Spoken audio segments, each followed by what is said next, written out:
I go and I knock. All I had on me was a phone with an open line to my partner. That's all we had. This big dude opens the door. He's bigger than me. So he pushes me against the wall, and he starts patting me down like a cop would, right? And so at the time, we always were armed, and it was, appendix carry right in my front, and he feels it. He's like, man, what you doing here with a gun? And I'm like, man, it's Texas. Everybody's got a gun. He's like, if white boy coming down here, what do you expect? And he said, oh, yeah, you're right. I enjoyed it. I got into a lot of places I probably shouldn't have been in. Looking back, was crazy dangerous over a $20 rock, and paying $20, because the most dangerous deal a UC can do are these $20 deals. It's so easy to get jaded in this job. It's hard not to, especially when you're working narcotics, because what is our victim in narcotics? It's society. And so you get jaded and you're like, man, I don't really see a victim here. But then when you start investigating these cases and you start talking to the family, you start realizing, wait a minute, they were a person.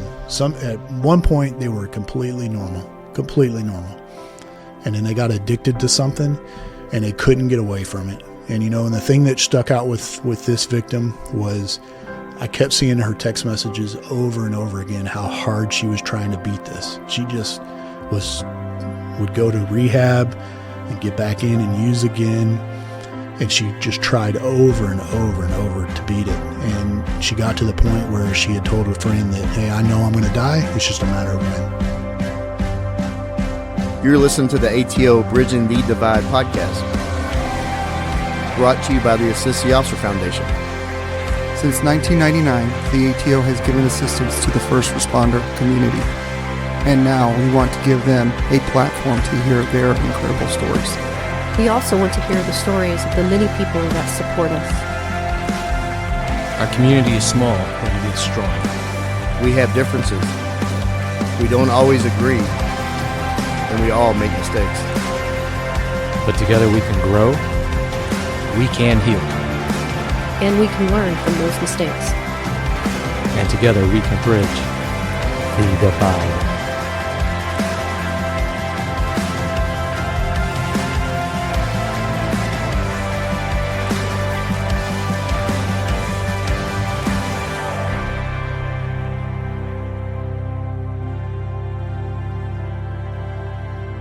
Serving others as a Dallas police officer is a calling rooted in sacrifice, courage, and an unwavering sense of duty.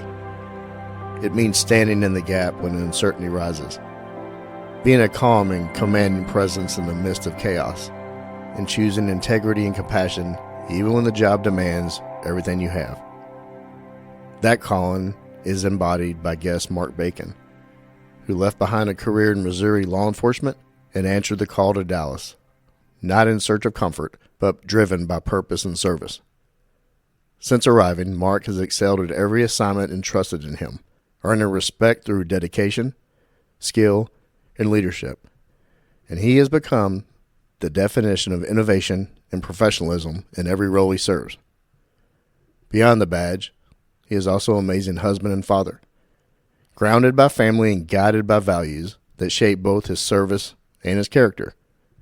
As a Dallas police officer does more than enforce the law, they safeguard hope, build trust brick by brick, and commit themselves fully to the safety and unity of a city as bold and complex as Dallas itself.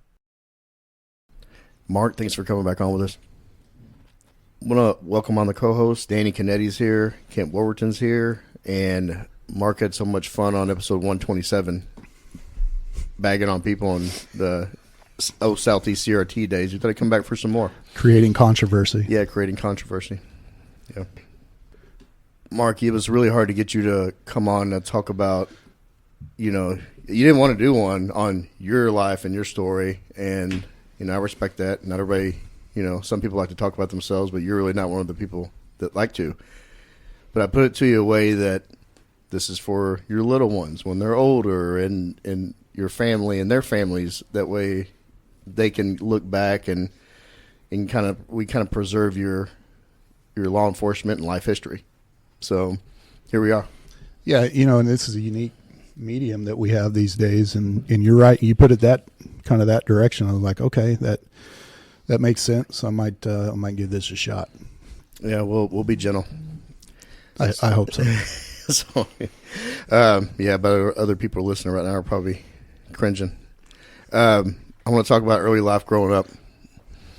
Where'd you grow up? Can you talk about the family dynamic in that Bacon household? Yeah, so I'm from Missouri. I grew up in a little town called Nixa, Missouri. Just anybody that knows that area, it's kind of right between Branson and Springfield. Loved where I grew up. It's kind of an outdoor paradise. I grew up outside, every day, just enjoying the outdoors. That was me growing up. Just one of those kids, fishing, swimming in a river. It was literally every day. And I loved where I grew up. Family wise, it's me, my brother, mom and dad, and my granny. My granny lived with us my whole life. Yeah, so we had 5 in the house. Wasn't a huge house. And my dad did he's a salesman by trade. So he, was able to put food on the table for us, through sales. Small school district I went to. Most of the guys, either their dads were all blue collar or we're in the farming industry. Several good friends of mine that grew up on the farm. So, it was just out in the country. I graduated with like 175 people. So, small school. Did you play sports? I did. Played pretty much everything that involved a ball. Football, basketball, baseball, ran track. Just, I guess, found that I had was athletic enough to play a lot of these sports. So, and played football and basketball at a high level. I was pretty good at both. And, track was just kind of a secondary thing. Somebody said, hey, you're kind of fast. You should probably go and run track. And it turned out, I was actually pretty fast. You got some wheels for a big man. Yeah, definitely. How tall are you and how much do you weigh? 6'2". Right now I'm fat, so I'm like probably 250, 260 right now. But in high school, I think my senior year I graduated, I was 210 pounds. At 6'2". Yeah, at 6'2". Yeah, so it's a big kid. Yeah, definitely. Played linebacker, outside linebacker in football. So it was. I definitely can move, and I've always, like you said, I've always surprised people with that. Blew Brian Candelaria away in a sprint in the parking lot. Right, and every chance I get, I'll rub that in his face. Oh, you need to. Yeah. That was quite shocking to see because it wasn't even close. No, yeah. Again, I'm not trying to brag on myself. It's just one of those things that I still remember vividly the first time I went out for track, and they're like, hey, line up and try this, because I had no idea what I was going to do. And it turned out to be the 100 meter. And, I won by like 15 yards, and I was like, okay, there might be actually something to this. I might want to stick with this and do this. So it was a lot of fun.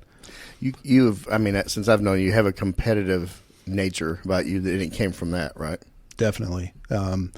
I would say before then, at some point, developed this idea of competing, and I compete at everything. I don't care what it is. We could sit here and, take turns trying to flip a bottle and I'd compete in it, right? Like a Michael Jordan. Yeah, absolutely. And it was just always fun to me. Always played to win. That's what it was about. So you also had a love for a sports team that was not in your state. Oh, absolutely. Yes. So big football fan growing up, and a little bit of history here. So the St. Louis football Cardinals left St. Louis when I was probably 8 or 9. And they went, of course, they're in Arizona now. Yeah. They've been there. A lot of the young kids probably have no idea that this even happened. St. Louis, yeah. Or how they came about having the Cardinals name in Arizona, right? So in Missouri, you're a fan of either Kansas City or St. Louis. There's usually not any in between. And where I was, it was all St. Louis teams. I'm a diehard St. Louis Cardinals fan to this day. And, just kind of left with a void at a football team. Well, you start getting into high school, and the Cowboys really start. That's the 90s. The 90s Cowboys. Holy cow, right? And you're starting to see them on TV all the time, and the swagger of Michael Irvin and some of those guys. And I'm like, okay, I'm a Cowboys fan, and I've been a Cowboys fan ever since. Yeah, through good and bad. Yeah, mainly bad now, right? Yeah. I mean, if you would have told me in '96 was the last Super Bowl, right, and I had just graduated high school, that we would not only have we not been back, we've not even been to an NFC Championship game since then. It's unbelievable to me. Yeah, I don't know if you saw that Netflix documentary about the Cowboys. Did you watch that? Yeah, absolutely. Joe can quote it verbatim if Yeah, you I like. can. Right. Yeah, No, I'm about the same boat. Yeah. It is, man. It brought back a lot of memories, but also depressed the hell out of me. 100%. Absolutely. Yeah. There were times I teared up in it because I love those guys so much. Nothing wrong with a good sports cry. Absolutely. At 100%. So, when you got out of high school, what happened in college? Yeah, so I was not the guy that was. Maybe it came from my parents. I don't know what it was, but I wasn't definitely just going to go to college, right? I didn't want to spend the money on an education where I wasn't real sure what I was going to do, right? Mm-hmm. Rewind just a little bit. In high school, one of my neighbors was a Missouri State highway patrolman, right? And he was part of what they call the major case squad there, where your more rural counties, this goes on anywhere in the United States, but your more rural counties will get together, 4 or 5 counties, and they'll say, hey, we're going to pool our resources and we're going to create a major case squad where if a homicide happens in this county, then we're going to activate this team. And we go from maybe 1 investigator in whatever county it is to now we have 5. Plus, it usually will have the state resources. And that's what he did. He actually investigated some pretty high profile murders in that area. And I was just always fascinated by it. And that was really kind of my first seed of maybe I might want to do this. Seeing him every now and again, he'd get in a uniform, and I'm like, that's pretty cool. And so I was really starting to kind of lean towards maybe I'm going to do police work of some kind. But when I first graduated high school, I was working with my dad, and I did that for about a year before I really started looking at becoming a cop. Yeah, I was going to ask you when you got interested in that field, but it sounds like that trooper. There's always Definitely got you thinking that way and planted that seed. What was that uniform like they wore? So in Missouri, they had the campaign hat, right? And they're very strict. I don't know how DPS is here, but in Missouri, they're very strict uniform standards, right? It's Class A uniform every day. They've got the little leather, I don't know what you call that runs across. I think they call it a sissy strap. Yes, Sachet. Yes, a sachet. But they do look sharp. You got to say they look sharp with that campaign hat cocked down, right? And no, troopers look amazing. Yeah. You see them even in our state. I mean, absolutely, they're always sharp. The uniform is incredibly pressed. Yeah, and even to this day, they have to wear long sleeves until April 1st.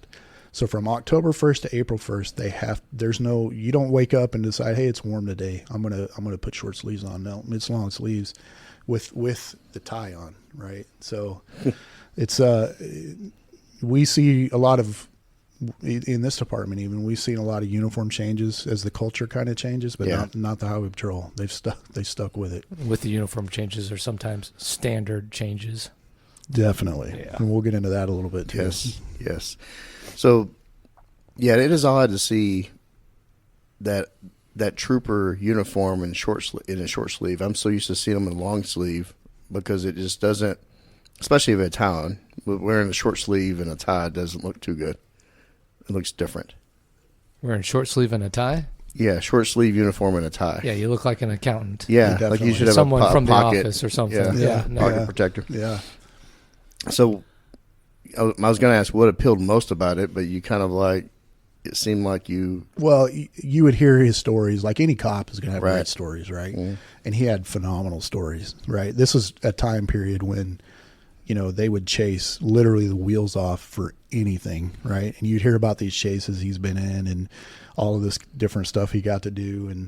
And as a kid, like in high school, you get paid to do that, really, and that was okay. There might be something to this. This sounds really interesting to me,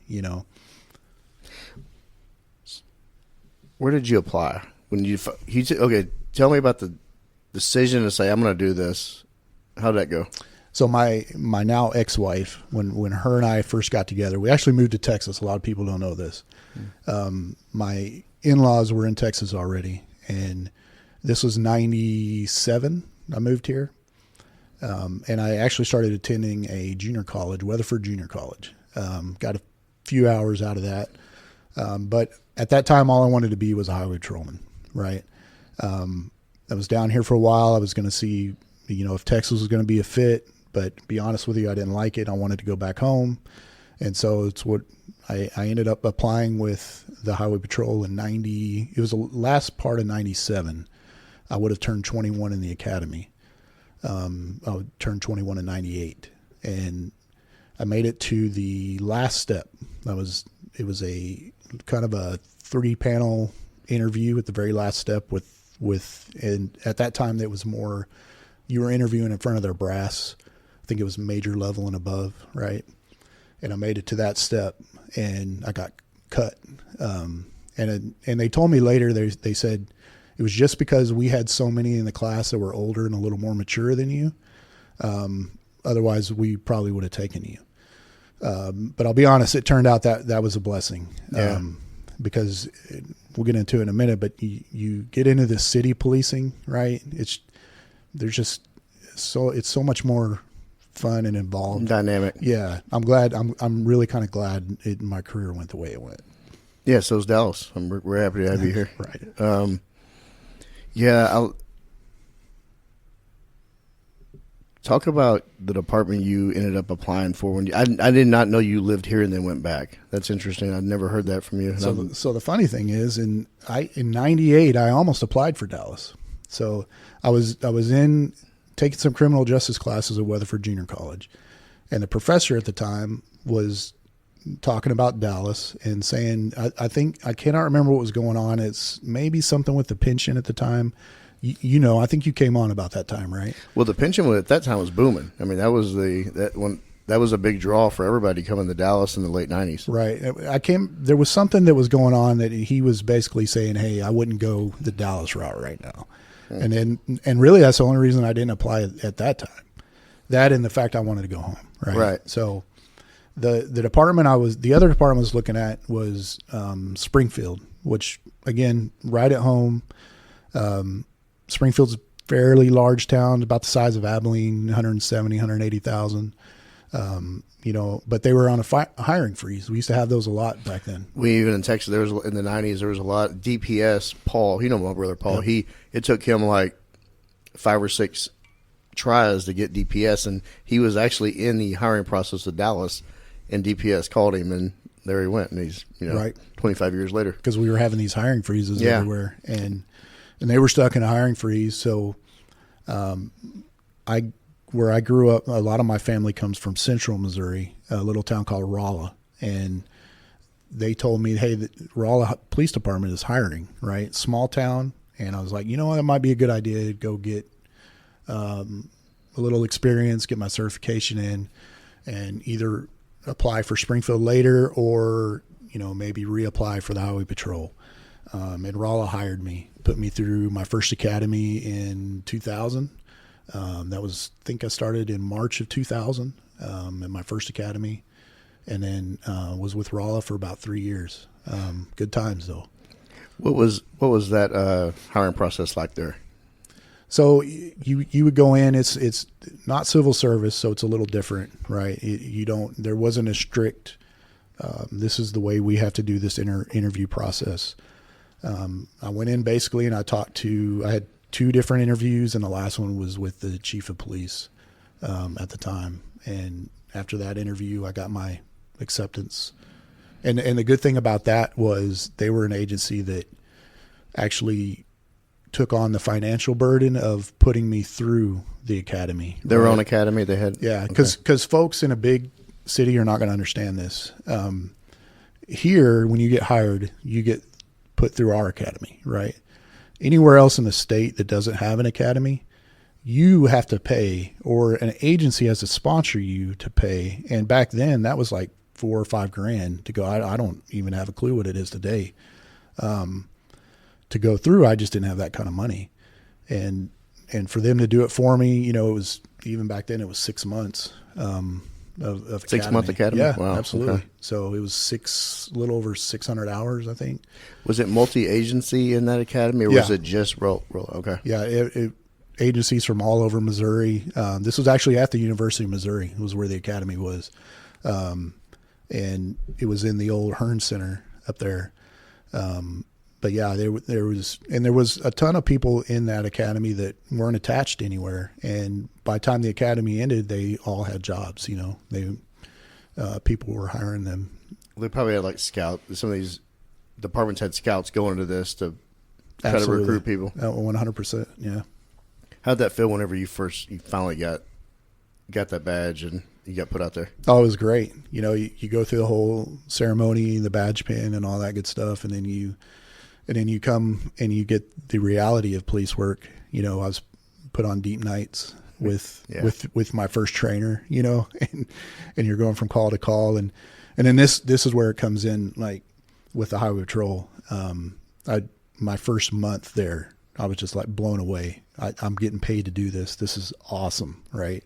We're going call to call, and even in a small town, this is what people struggle in a big city to understand is even your small towns, depending on where they're at, you're going to see some action, right? Your bedroom communities around Dallas, they're going to see some action, but any town that's kind of off by itself, right? I'll give you an example like Corsicana here in Texas. Corsicana, I guarantee you, is busy, right? Just because it's the biggest town in any direction for like an hour. That's how Rolla was. Any direction in an hour, Rolla was the biggest town. People came here to work. They shopped here. They did all that stuff. So we had our fair share of interest. Now, obviously not on the scale of Dallas, clearly, right? But, I mean, on evenings, it wasn't uncommon to answer 20 calls on evenings, right? Make 2 or 3 arrests because we didn't have the procedures at the jail like a big city does, so you could clear jail in like 15 minutes, you know. So yeah, it was nice. You didn't have a 2-hour jail nurse line, right? Yeah. Did you have a certain type of work that you gravitated to, though? Yeah, it was at first. I first started kind of learning that, you know, obviously when you're new, you're answering calls, right? That's what they teach you to do. You answer your calls.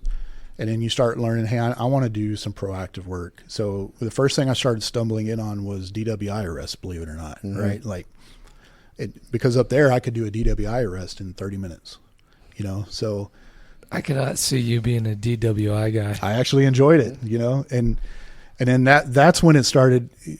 You'd make a DWI arrest and then you'd arrest somebody and they had weed or cocaine or something. I'm like, okay, now I'm starting to learn a little bit. Yeah, there's actually... I'm taking the next step and learning that, hey, there's criminal behaviors here, criminal indicators, right? And this is a community that was largely white, in fact, almost all white, and poor. You know, we had a lot of poor folks, and that's where I started to learn that, you know, your criminal indicators are criminal indicators just regardless of race, right? I mean, it's the same stuff over and over again, you know, and you start learning at it, and you're like, okay, you start recognizing patterns. All right, okay, now I'm starting to know what I'm looking for a little bit, right? And instead of just blindly running out and doing traffic fishing, stops. yeah, just casting out, right? Now, so, what was the predominant drug there in that city? Oh, it's methamphetamine by far. Yeah, and this is back in the day. So when I joined the police department there, the clandestine lab where we, you know, are scientists in air quotes, were making meth, in the back of a van or, way out in the woods somewhere. Bathtub. Yeah, in a bathtub. That was at its height. And at its height, Missouri was by far and away the leader in clandestine labs mainly just because of geography, right? And so, and you started to learn the telltale signs. You had what they called Smurfs. Can you explain that? We know it is, but just for the listener. So a Smurf would go out, and one of the key ingredients when you're making methamphetamine was you had to find ephedrine, right? So where do you find ephedrine? At least at the time, Walmart. Yeah, the easiest ways, exactly, right? So a Smurf would go in and buy, they would buy 300 boxes. They'd literally clean out the shelf of the Walmart or Walgreens or whatever it was of pseudoephedrine, right? And they would take it to your chemist, and he would steal the other things that were needed, like anhydrous. Our farmers started noticing, hey, my anhydrous is a common chemical used on the farm. It's a fertilizer, right? And so when in your bigger farms, they have big cylinders that have this anhydrous in them, and they would start noticing, hey, it's empty, right? And they couldn't figure it out. And in fact, that was one of the first times. I'd only been there about 6 months, and our sheriff's department did a reverse sting on a anhydrous cylinder at this farmer, and they got in a shootout. They like a probably 5-minute shootout, just all out, like multiple shots fired and before in a pursuit, the whole nine, right? And that was a big deal. Yeah, of course. Yeah, and it's because they surprised somebody, one of these meth heads that was stealing that anhydrous. How do they steal it out of the silos? They basically, so you would steal, their first step is to steal some propane tanks, right? So and we were just learning this at the time. We all know this now, but I don't, but I'm interested. Yeah. Well, your hardware stores would start reporting, hey, we had, 10 propane cylinders stolen. And at first you're thinking, okay, well, somebody making a bomb. What are we doing here? And what we started to find out is they would just release that propane, and then they would use that cylinder to siphon off the anhydrous out of the bigger one. And you can tell every single time because the brass fittings on it would turn green, bluish green, right? And so when you would pull somebody over and you had one of these, that was the first indication, okay, I got something going on here, right? And so, and that was one of the steps they'd have. Batteries was another one, because they'd literally pull the batteries apart. They would unroll them. If you've never seen a battery, Duracell. Yeah, I'm talking like a circular battery. Yeah. And you pull the protective coating off of it, it literally unrolls, right? And that's what they're using in there as their lithium source, right? And then I'm not going to bore you with all the chemical details, but you start putting all of that together, and you have a whole process to make meth, right? And you're making, a good cook at the time could make maybe, 10 grams or so, right? So it's not much. And it was nowhere near the pretty finished product that we see on the streets today. This was brownish, because they just didn't know how to wash it, refine it like they do now, right? So, and that was at the very high, it was everywhere. Motels, can't tell you how many times we would get a call from a motel manager. Hey, we were just cleaning up and we found some stuff in here you might want to come look at, and it's a full-on lab in there, right? And of course, what do you think they do? They take it out, vacuum the carpet, and put the next person in there, right? And it's like, no, you need to bring all that down to the studs, to clean it, because it's such a toxic environment. Wow. Well, the smell had to be just overwhelming. Yeah, it smells like cat pee. Yeah.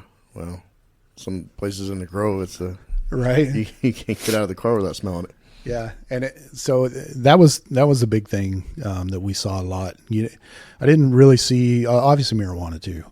No heroin or coke. Not too much. Not at all.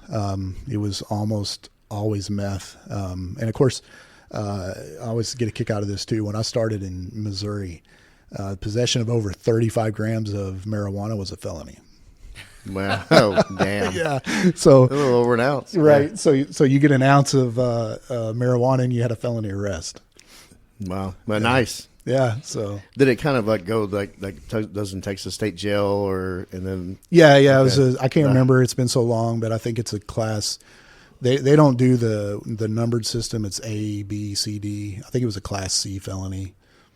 Oh, okay. Yeah. So when did you? I mean, you were on a SWAT team there too, right? Mm-hmm. Okay. Yeah. So nothing like our SWAT team, right? This was a part-time team that a you lot put of together. agencies that Yeah. SWAT team is they're part time. Absolutely. So, I was in good shape back then, and I expressed some, I wanted to get on the team, and believe it or not, I will say this about our team at the time. Our team leader was a former highway patrolman who had quit the highway patrol, came over to RPD.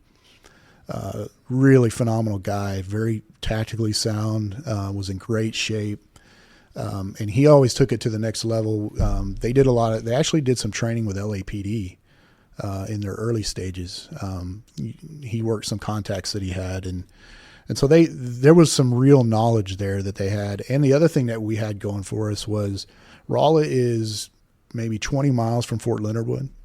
And so we had a lot of former soldiers, right, of a lot of former MPs who had retired and then came to work for us. We had a couple of special forces guys, right? So there was some knowledge there. A lot of talent coming there. Absolutely. We just obviously didn't have the budget to train all the time. Part-time team, get activated for different things. Was activated one time when our Rolla was in Phelps County, neighboring county where my dad actually grew up in Dent County. One of their deputies was killed in a standoff, and we were actually activated for that, running Code 3 down to that county when the situation resolved itself. By the time we got there, so it was stuff like that constantly. Missouri, especially the Ozarks, is king of, like Texas is too, and especially like East Texas. You have a lot of your groups, your hate groups, your anti-government types, yeah. Right? So we did a lot of woodland training. I went through several courses at Fort Leonard Wood because we were constantly being tasked. Like the Marshals Task Force would ask us, hey, we got a guy that's holed up, on his family's farm that's 130 acres, and we need to go get him, right? So we would put in the woods, and we did a lot of nighttime stuff. It was a lot of fun when we were actually being able to doing some work like that. We haven't even gotten to Dallas PD yet. Right. I know. I still got, yeah. It was a whole career. And I do want to, how was that transition and why Dallas? Now that I know that you had a Texas tie-in, is that what happened here? You decided to? Yeah, kind of. So let me go to my time as a sheriff's deputy. Okay. Right. Oh, so, shoot. Yeah. That's what I knew. I knew you were sheriff's deputy. Yeah. I didn't know about Rolla. Yeah. So I knew about Rolla. I didn't know about the sheriff. So I leave Rolla and I go to work at the sheriff's department. This is at Christian County, where I grew up, right? And I've been there for a while.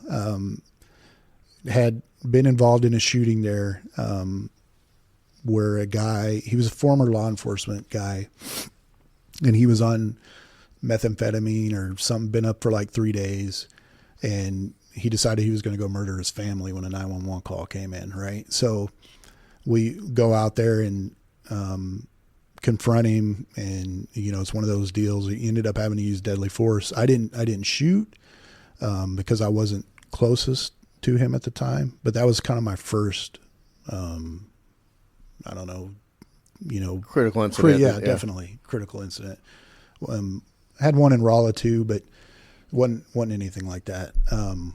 So anyway, I think I was actually off on that deal when I came down here to see my in-laws, and there was some billboards on the, down around here because they lived out in Weatherford at the time, but DPD was doing a big hiring push. What And year it was that? 2006. With the bonus. Yeah, definitely. Yep. Bonus. But here's they what were got me. touting the retirement, how great it was. Plus, you get a hiring bonus. So that's what got me. So this story happened. So I had come down here, was looking into it. I was kind of debating on, man, I really don't want to. I just am not the city type, right?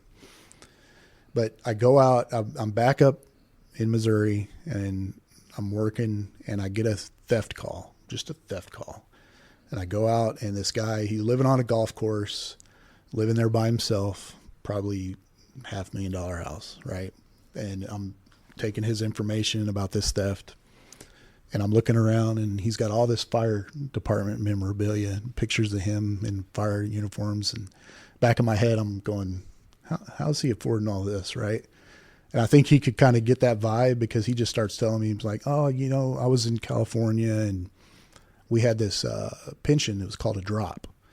And he starts explaining it to me, and I'm like, wait a minute, I think this is what I was reading about Dallas, right? And he's like, yeah, and I retired, and I had all this money. And, of course, I made some money off the house, obviously, because I think he was in the L.A. area, So, and you move out to Missouri where it's dirt cheap to live.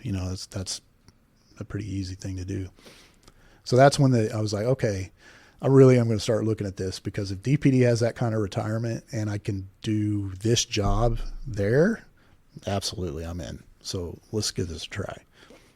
And there you come. Yeah, so 2007, now it's 2007, I think April is when I started the testing process, and then hired out in the pre-hire program in, I want to say May, I think it was. Where'd you do pre-hire? At the soap unit. Oh, nice. Yeah. There's worse places to be. Yeah, it wasn't bad. Could have been illegal. Yeah.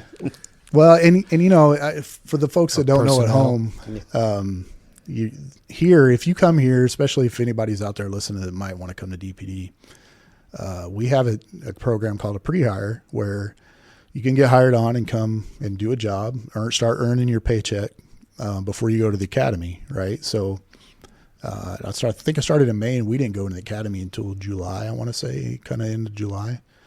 And I was working in the sex offender, and it was the registration part, right?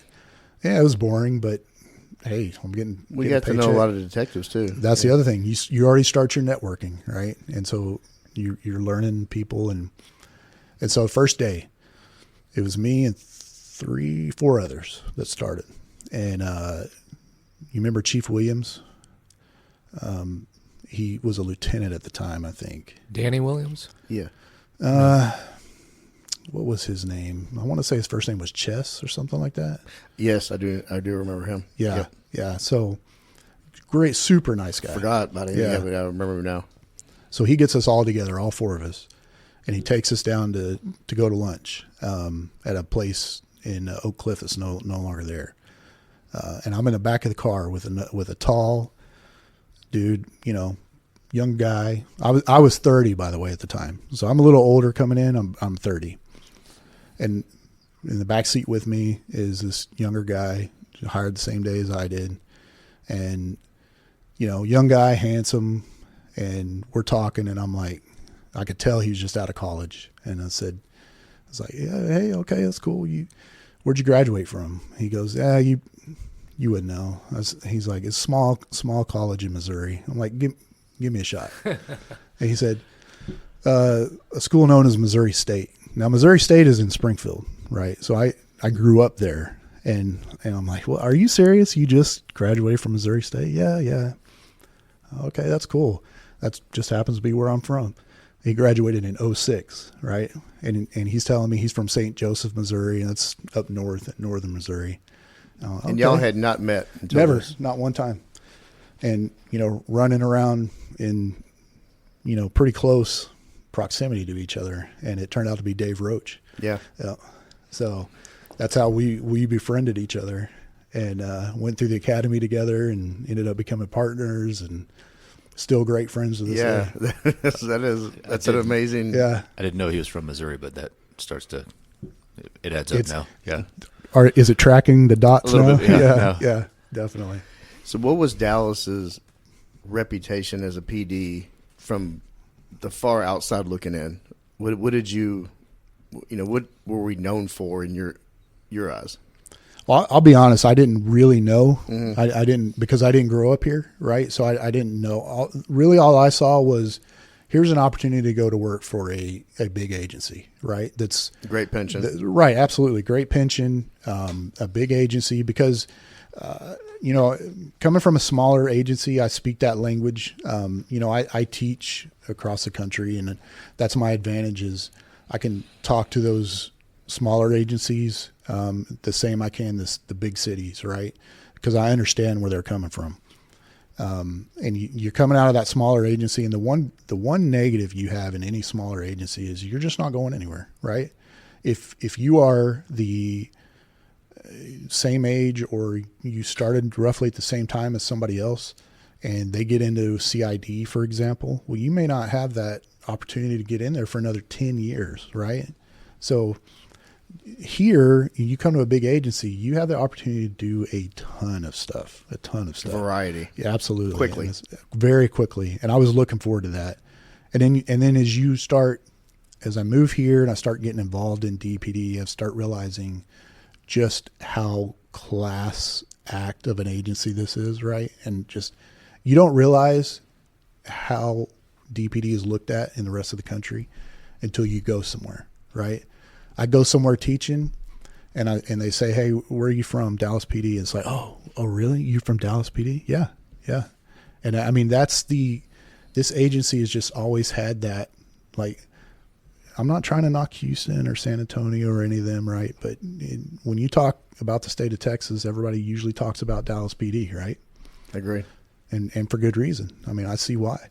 Well, we have Dallas has been just a ship magnet for major events before I was alive. Absolutely. Right. President killed here, and it's just right. This city, and I agree with you 100%. When it comes to standard of law enforcement, we're not even the biggest department in the state, but I'm sorry, I think Dallas PD is thought of before Houston or Austin or Fort Worth. Well, I even look back at, I hired on just a year prior to Mark, and so we were seeing the same thing. The attraction for it, I've seen the posters, and the officers look great in their Class A professionalism, and then you would see pictures of the helicopter unit and mounted and SWAT and traffic, and so, like Mark is saying, these opportunities, and that's what I knew. It's going to a bigger department. There's going to be opportunities for work experience. And you talk about our Class A's. I genuinely think our Class A's are some of the best in the country. Our badge is the best. At 110%. It's the best looking badge. And I think when we are in our Class A uniforms, that is the sharpest look that there is out there. And the other thing, somebody pointed this out to me. I've been on a few years, but they're like, look at those pictures. You got some up here on the wall. From like the 50s and 60s. And it's the same exact uniform, right? We have that tradition where we've not really changed it. I mean, we've relaxed. Like, we got our Class Bs and that kind of thing now. Now we have faded purple hats, right. Right. I get it. But when we have that Class A uniform, that picture over there, he's using the exact same uniform that we were in. And I love that tradition part of this. Well, we're in a Class A, and I've talked to Pena about this, and he loves the Class A look too, but that's all we knew for the longest time. And Class B showed up, and I was one of the long holdouts. You and I held out for a while. Yeah, I didn't. Yeah, we were together on the, but going, because I thought they looked like pajamas. You know, they felt like it too. Yeah, they did. That's what got everyone into it. They felt like it. But once started wearing, well, I got extra pockets on my legs here, and I had the whole drug bags here. Yeah, for what we were doing. Yeah. Oh, and crazy enough, it seems like every division, as soon as they came up with a new idea or some other paperwork you had to do, they made it pocket sized to where you could stick it in your shirt pocket, and there was no room. Like, you couldn't carry anything else in those pockets, and I mean, there was no room to carry anything. And when you're working police and you're given that opportunity to have those extra pockets on it, you're like, okay, I can do this, But you mentioned the troopers' look in Missouri and how professional it looked and the kind of impact it had on you. And I often think of that's what it was back in the day with Dallas. Like, we were rolling around wearing shiny buttons. They could pop off at any moment. Yellow stripe down the I mean, we had pouches of these extra buttons because they would pop off when climb fences and chase bad guys. Or how many times did you tear those pants? You know, it seemed like monthly. Right. Yeah. And then it was always a beating to go back to the quartermaster to get. So you just work right out the holes. Remember in the doing dry cleaning weekly? Weekly, yes. Yeah, I was bad about that. And you could maybe get a few extra by washing it and then pressing it. You know, maybe get a few extra out of that to write it. You know, back when we weren't making any money and. Yeah. Wow. We looked good back then. We did. That is a fact. Yeah, very professional. And look, man, you would sweat your ass off in the summer in those Class A's. That was the biggest reason I didn't want to go 2 days was the heat here. Yeah. I'm not going to talk about at length South East CRT days because we've already done that podcast. There's already another. Yeah. But that was one of the biggest things I was honestly worried about was the heat because I just didn't want any part of it. It is so hot here in the summertime. Yeah. So in the academy, what was that experience like? You know, you hit it off the bat with David, and then how was the rest of the academy? Can you talk about some other classmates? Yeah, I had a pretty good class. Got along great with everybody. It was kind of hard for me though because I was prior police, right? So and you were probably much older than right. And the hard thing was our academy, especially at the time, was more of your maybe boot camp. That's kind of a strong word, but it was definitely very rigid. A little bit paramilitary. Absolutely. Trying to be. And I think that's what's frustrating for anyone who's a little older going in. Right. Yeah. And I'm watching some of these other officers because we didn't have an in-service back then. If you did your training, you had to come to the academy, right? Yeah, I remember that. And I'm watching these other officers showing up wearing tennis shoes and their uniform and that kind of thing. And I'm thinking, okay, all right, so there's definitely, right, we're being told that we can only wear our uniform in a certain way. But then I'm seeing it out on the street. It's a total different thing, right? And my own experience, I'm like, okay, easy. And then there was some instructors there that they took glee in. Yeah. You know, and they didn't have a whole lot of experience themselves, you know. So that was the hardest part. But I also knew because I had done this job before that was what was that 8 months at the time? Was that what it was? 8.5 months. Yeah. That was 8 months of days with the weekends off, right? And holidays. Full benefits. Getting paid. Right. And I was not going to get that at any other stretch in, you know, at least for another 10 years was my thought. That was just not going to happen. So I actually enjoyed it. What was the best memory and worst of the academy? Boy, that's tough. Probably the funniest was we had a sergeant down there, great guy. And he was the type that he was hard, but he hated everybody equally. So you respected that, right? Like, you know what I'm talking about? It was Lawton. Yeah, Sergeant Lawton. Yeah. Really enjoyed him. And he had a very kind of a dry sense of humor. And very dry. Yeah. I think you had graduated probably by the time this taking, but we were there, and this was back when Dallas was pumping 8 classes through, right? And averaging about 30 to 40 a class, I think. Right. And so, like I said before, in-service wasn't separated at the time, so we were all at the academy together. And we got punished a lot for stuff that in-service officers came down and did, and we took the blame for it, right? So we're sitting there in class, and all of a sudden the red shirts come flooding in. And you know what that means, right? Anybody that's been to the academy, I can see it all in your faces. You're like, okay, I know exactly what that means. Here come the red shirts flooding in. And it's on your feet, you know, and everybody jumps up, and we're all at attention. Get outside. And they start screaming, okay, so we got to go form up outside. And we form up where we can see each other, right? Yeah. So each class is formed up in a square. We can see each other, and Lawton's walking around in the square, and you kind of know how he talks, right? And yeah. Class 297. It's great. And so he's like, seems to me somebody can't get the duty paper in the toilet, right? So I guess some funky, I don't know who left the log there. Yes, toilet half hanging out. No, left it on the ground, right? And so the cleaning lady found it, and of course she's going to go report it, right? And so here we are, the entire academy formed up while he's He had a going crime through- scene tape around the stall. Absolutely, and he's doing it like deadpan. He's not laughing. But he's going on, and how you can't find the duty paper, can't find its way into the toilet bowl, and I'm looking dead across, right at somebody out of I think it was 302, and I'm literally biting my tongue because I'm in the front row, right? And I can't laugh. I can't do it because they're just, you know how it was. They're just going to smoke you if you laugh, right? So that was one of the funnier things that I remember to this day. Yeah. So Lawton was not that guy. Like, that was not his personality. I didn't know that until later. But that's what's crazy is he went out to the academy and for 8 hours a day completely changed his personality to deal with the recruits, and he did it well. I mean, he was good out there, and probably what they needed at the time. But then when he left there, he's such a kind person. Like, Absolutely. He's just a good person. It was crazy to watch him at the academy act I like really that. liked him, and we at the time we also Lieutenant Owens was out there, right? So Bob we had the just legend. got out there. Yeah. That changed things up when I was there. Yeah, and we had a legend, and you don't even know it at first. It wasn't until I was probably 2 or 3 years on I realized, man, this guy was kind of a legend, and he was out there at the academy. You know, Got a Owensville named after him. yeah, right, absolutely. I have a question though. How did Dallas PD's academy equate to the academies you did in Missouri?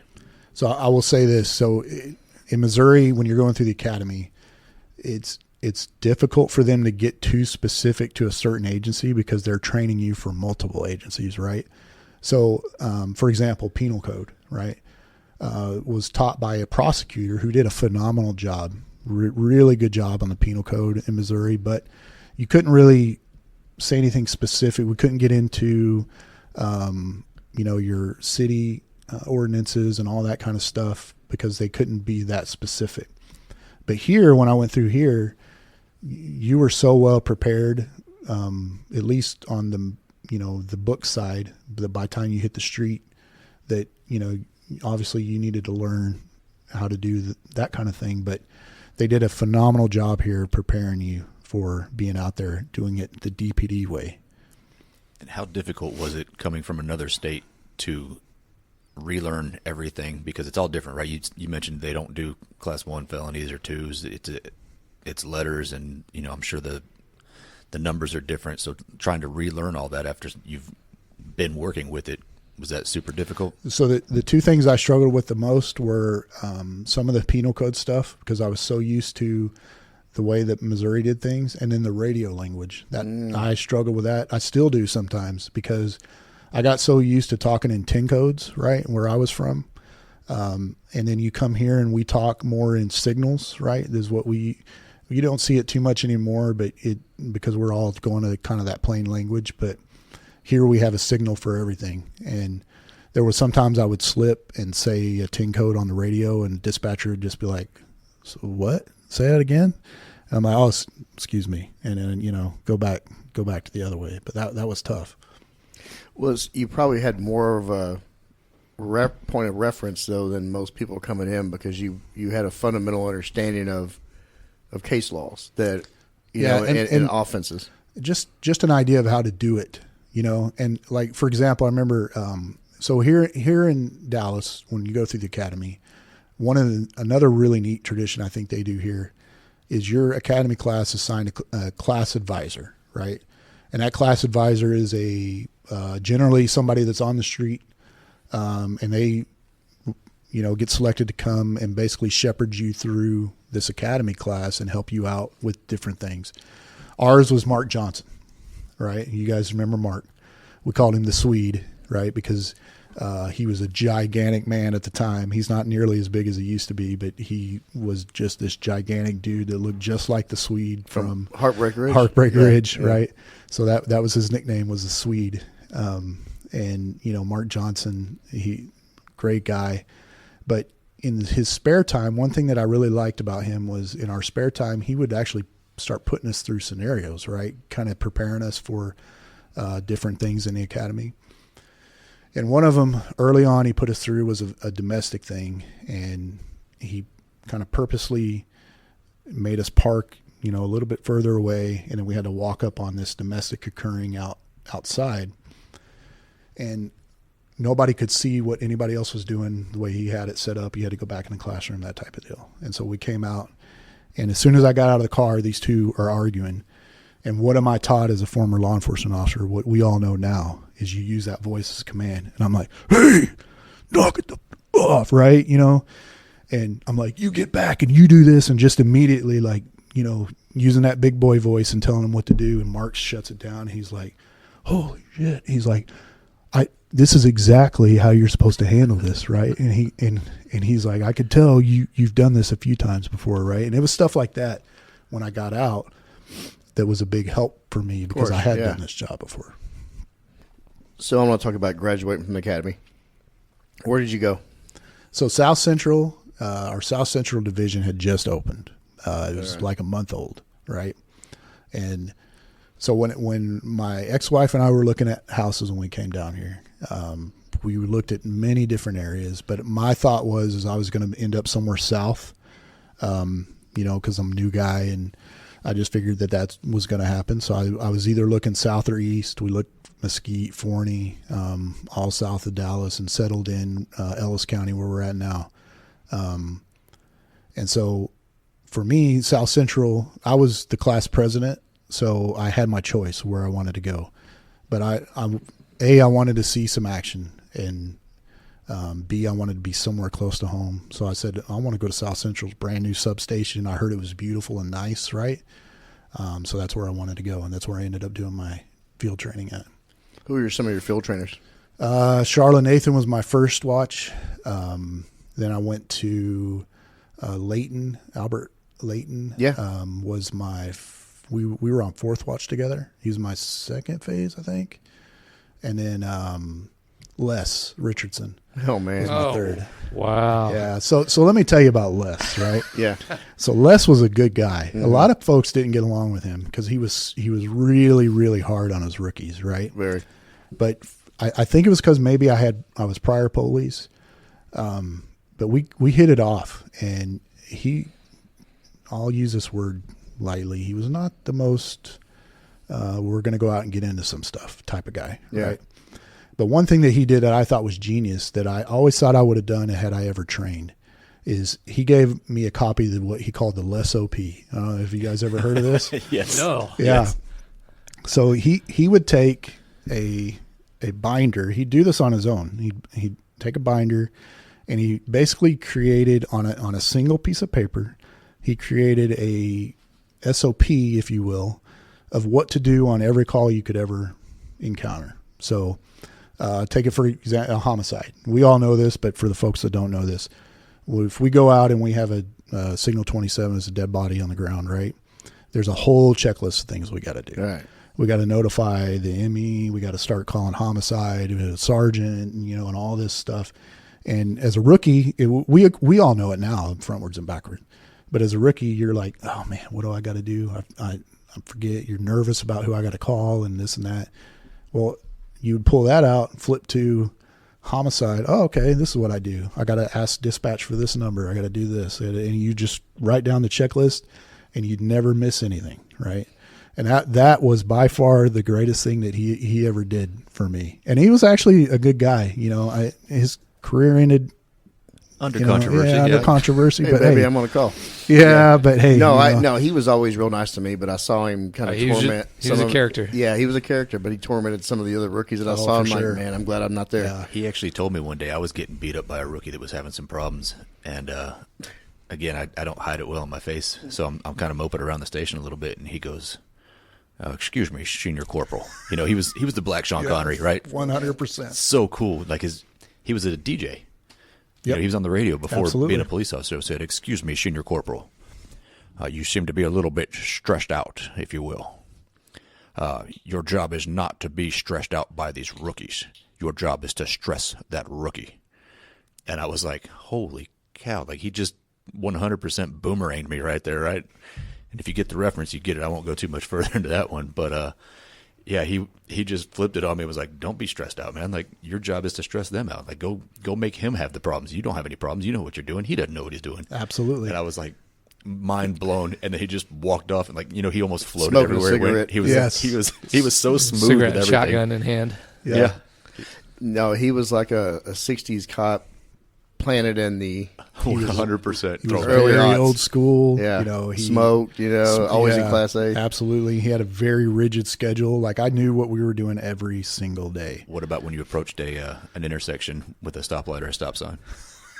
It was always, he was always calm down. And did he ever talk on the PA mic with you? Yes, constantly. Oh yeah, that was another one. He'd pull that PA mic and he would just cuss people, right? Like we'd be driving and somebody would do something crazy and he'd just be on that PA mic, and I could still see him because he'd talk like this with his hand. And what gives you the right to do this? On the MF. Yeah, He only spoke in complete sentences, Yeah. or like absolute complete sentences. It was never a yes or no. It was an absolutely, that would be correct. Well, and the other thing he did that I even to this day I totally agree with him. When I came here, I was shocked at how poor the report writing was. Right, because where I came from, we had, when you go to jail, officers here won't understand this. But when you go to jail in most other communities, you have to do, there's a couple forms you have to do. You have to do the prosecution report, and then you have to do the probable cause statement, right? In small agencies, you have to actually type all of that, right? One is a little bit lighter version. It's just your probable cause, right? And the other is more detailed version of what happened. Here, it's all one document. We type it on the computer at jail. It produces what we call the warrant, and we sign it. Most officers have no idea that that's two separate documents, right? But I knew that. I knew that from being there first, my first agency. So when I get here and I'm like, my first trainers are telling me, hey, this family violence arrest needs to be no more than 3 lines. And I'm like, what? How is that even possible to have? I couldn't believe it. But anyway, long story short, when I got to him, he reads my first report and he's like, he looks at me, I'll never forget. And he goes, "Are you dumb?" And I said, "No, sir." He goes, "Then why are you writing like this?" And he's like, "This is what I've been shown." And he goes, "No, we don't do this. His thing was, we don't abbreviate this bullshit. This RP and AP and all that. Yeah, I want to see it spelled out." "Yes, sir. That's how I do it." Right. So I was like, let me do one my way and let me see if you like it. So I typed it like I would have. He's like, "This is exactly what I want to see." And he was one of the few that did that. Yeah, I don't know when our department, because he clearly had been doing it, showing and did it a certain way, but our department as a whole kind of went to the bare minimum reports for a while there. Yeah, I remember it's, hey, AP struck comp and face, injuries occurred. NFI. That's it. That's all you need to put. That's all you need. Yeah, and that doesn't really serve you too well when you get 2 years later when you go to court. Or your complainant comes down and drops the case, but you actually have enough to file on it, but you don't have anything because they didn't write a report at all. Right. So I want to talk about you going to Operation Disruption. We touched on it in the other episode, but can you tell the listener what that unit was, go a little bit more into it? So when I first got here, I was in training probably when I first heard about Disruption, but it was basically a unit that went to all over the city, and they went to all of the biggest crime areas in the city, and all they did was basically what their name was, disrupt crime. You just put bad people in jail is what you did. And, every day that was your assignment. And so in Little T, I rode with a guy. So back then, you guys know, it wasn't uncommon on Little T for your Little T partner to have maybe 6 months more experience than you, right? Yeah. And so I rode with a guy. He's no longer here. Great dude, and he was constantly wanting to get into stuff. I was too. We were making dope arrest and all this other stuff, and he ended up going to that unit, and then I wanted to go. And I found out later that Dave wanted to go, Dave Roach. So we actually interviewed and were hired at the same time. Who was the guy? Tommy. We called him Tommy Bobby, but I'm trying to remember. His last name was Hughes. Bobby Hughes. Yeah. Didn't he end up going to Mesquite? I don't recall, to be honest with you. Yeah, either Garland or Mesquite, one of the two. Yeah. Good, really good, solid dude. Just a little high strung, but yeah, he was a lot of fun, especially when you're a little T partner and neither one of you know anything. So yeah, you got to kind of be high strung if you want to do that type of work. Definitely. So when you got over there, you and David both interviewed at the same time. Did y'all go together? Yes, we went at the same time. I had gone to Southeast from South Central on the first bid. The first time I was eligible to bid, I went to Southeast, and I love Southeast. And so we were at Southeast at the time when that happened. And then we knew we wanted to ride together, but they wouldn't let us ride together at first because we had to kind of get broke in by a more senior partner. And 6 months longer than you. Yeah, exactly. And really that's what it was, because that whole group was so young on the department.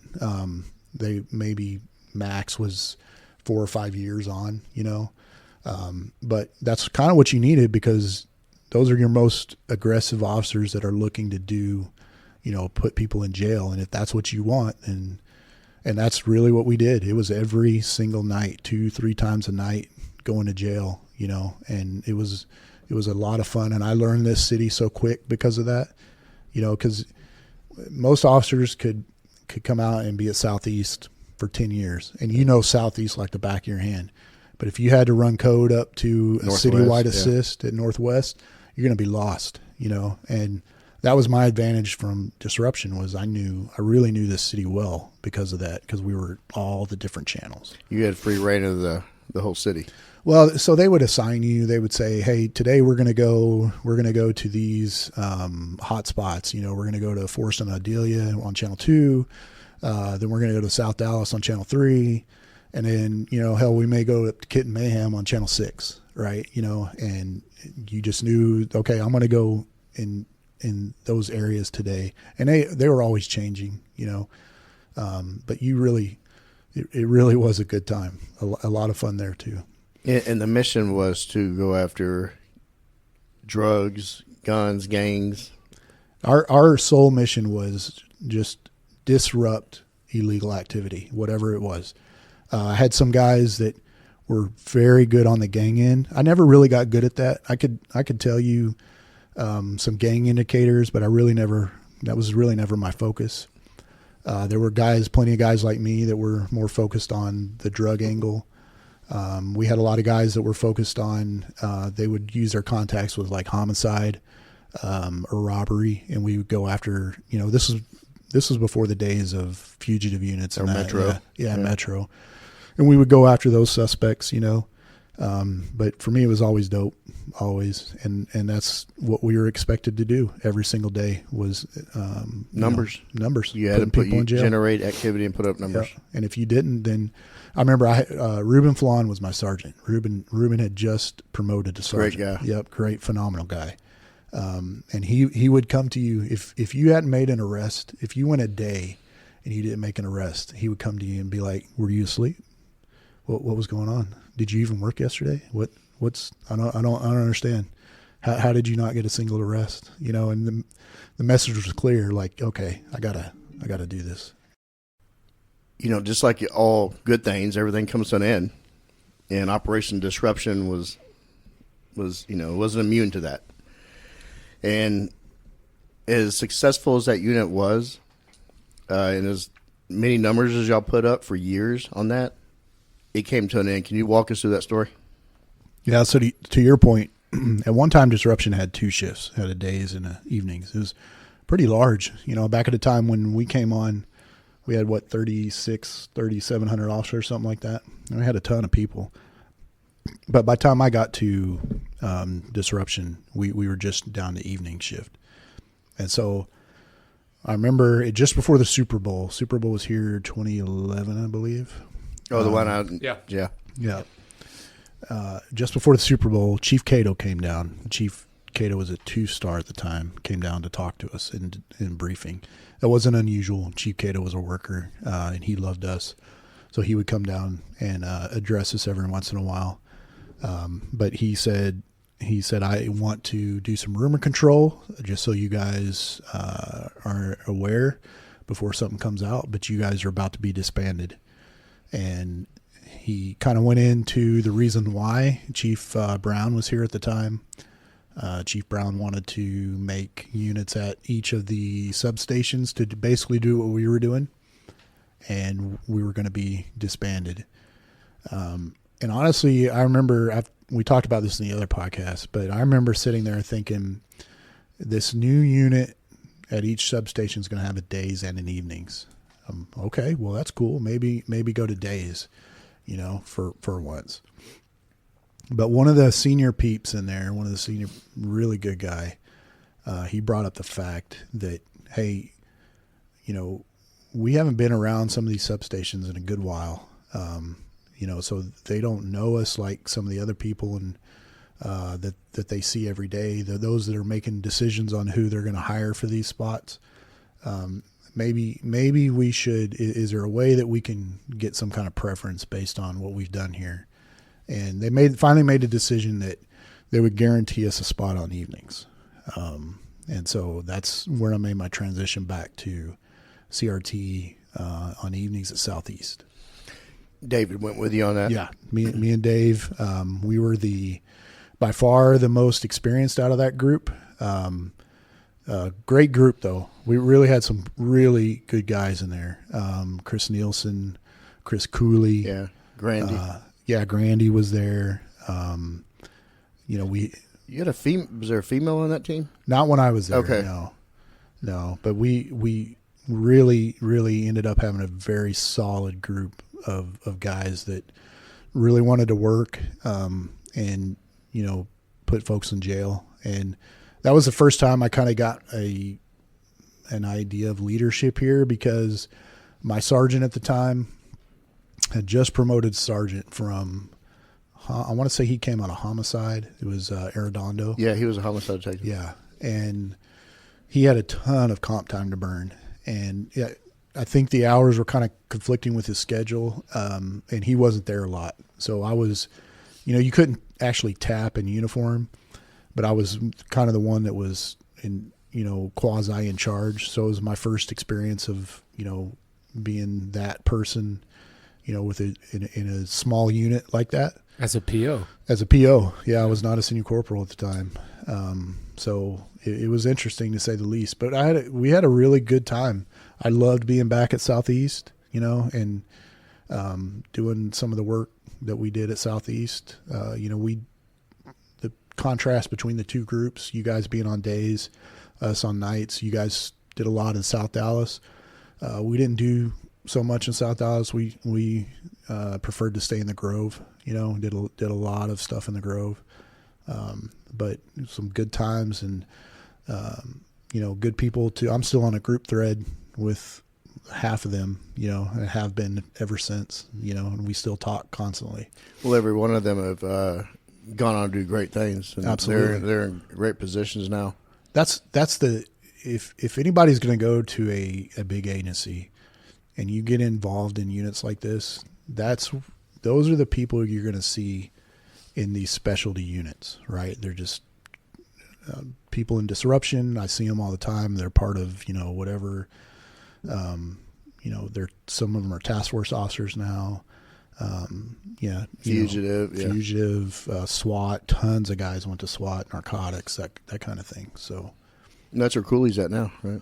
He's actually at Haida. Okay. As a sergeant. Good. So that's a great spot to be. Oh yeah. Yeah. And he's so intelligent when it comes to some of this. So, he's another unique police officer because, and think about how many of these you've personally known that you'd be another example that has a degree or training in something else that you could probably make a ton more money than you ever made as a police officer, but you want to be a police officer and you're here, right?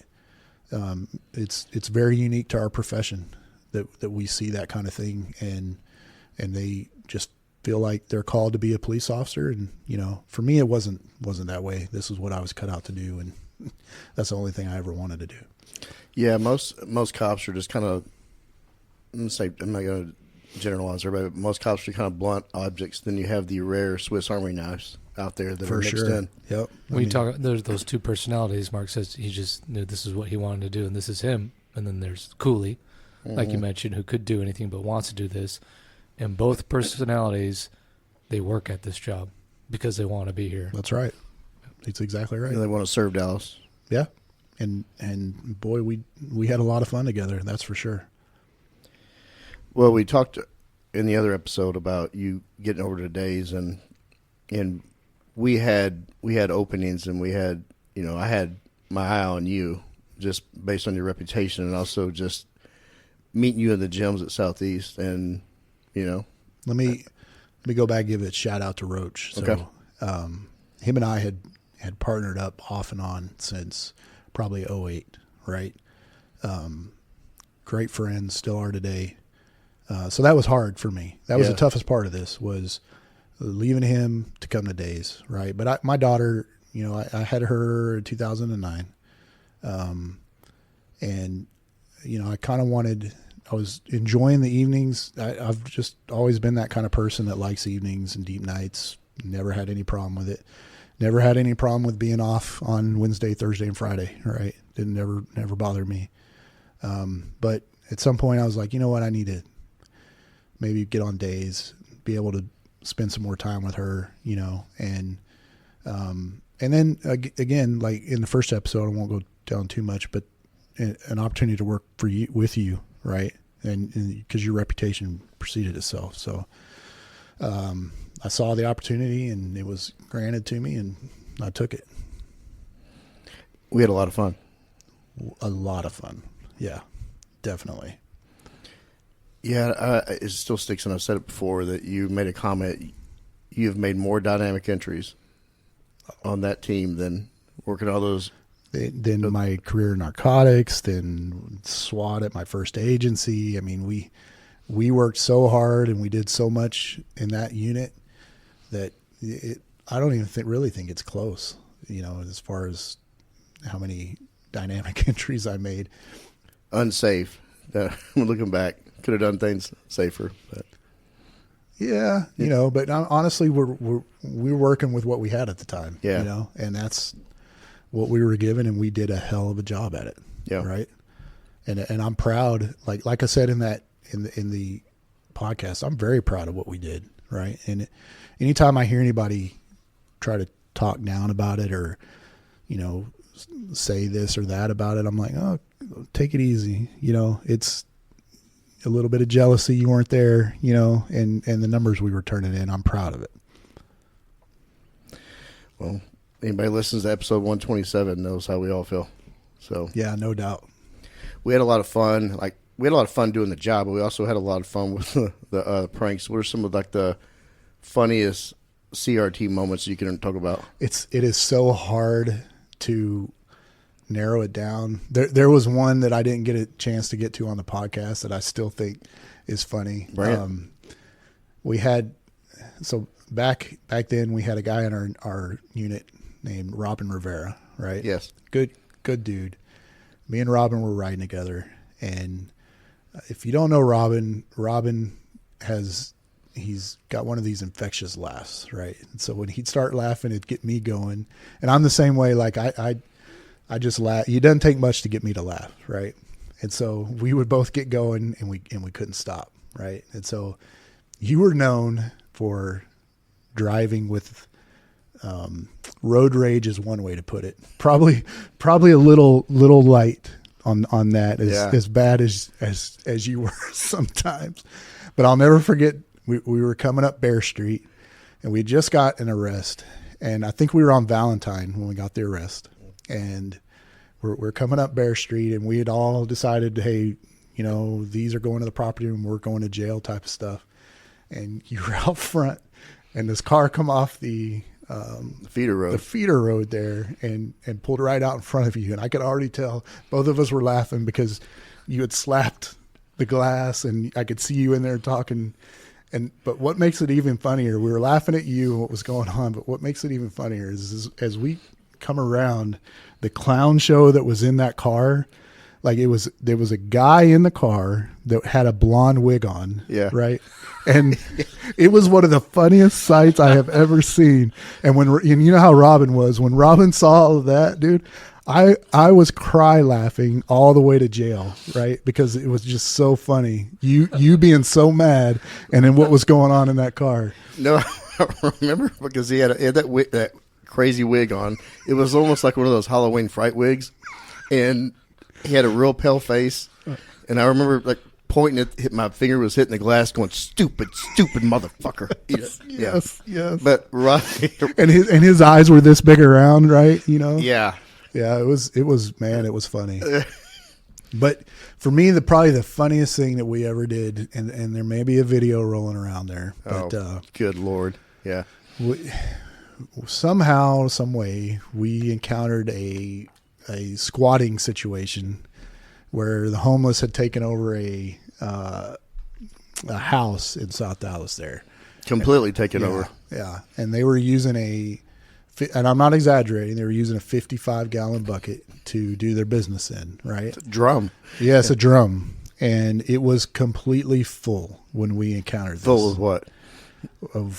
Boy, it's hard to even say what it was. I think Joe calls it fecus. Fecus, yeah, would be a good one. And lots of urine, and it was just like a chocolate milk soupy looking. Well, it was all different colors. It was like a Neapolitan ice cream. Yeah. And the smell, I could still remember the smell today. Well, right? You uncovered the smell. Yes. So there was a piece of like carpet laying over top of it. That's how they kind of concealed it. Odor control. Yes. It worked actually because we were in the house searching. Mark pulls over. He has gloves on already. He pulls off that carpet.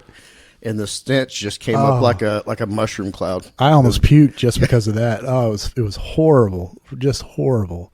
And like any small group will do, it went from all of us about to puke to then somebody was like, "Huh, well, that can't just stay there. Leave them a surprise. Yeah, it can't stay there. There's no way it can just stay the way it is." And so we decided, well, yeah, we might want to get that out of there. And so decision was made, let's knock it over, right? So Robin, I'll never forget, Robin picks up, there was like a bed rail there, right? Some kind of bed rail. And he decides. Randomly laid in the living room. Right in the middle of the living room. And he decides that's what I'm going to start pushing on this thing with. And this is one of the funniest parts is as soon as he picked it up, Joe, you said something to the effect of, "Oh, it's all over the bed rail." And he just drops it real quick. He starts wiping his hands on his pants. Wiping his hands on his pants. And he's already laughing, and all of us are laughing. And then I picked it up and may have finished it off. And, when that thing came out, it was awful. Yeah, it looked like somebody struck oil. Oh, it was terrible. But that was another time I probably laughed so hard that my ribs hurt later. It was hysterical. The duty paper didn't make it in. No, it was so awful. I didn't even see any duty paper. It was just the duty paper must have went somewhere else. It was terrible. It didn't go in the drum. But there was so many laughs in between the dynamic entries, and sometimes there was a combination of people would stumble and fall down, and we would stop to lend a hand. We would just laugh. Yeah, keep going. We may have had another situation where a certain member of our team, who sometimes wasn't the most jovial guy, if you will, but he fell down the stairs when we were at a warrant location.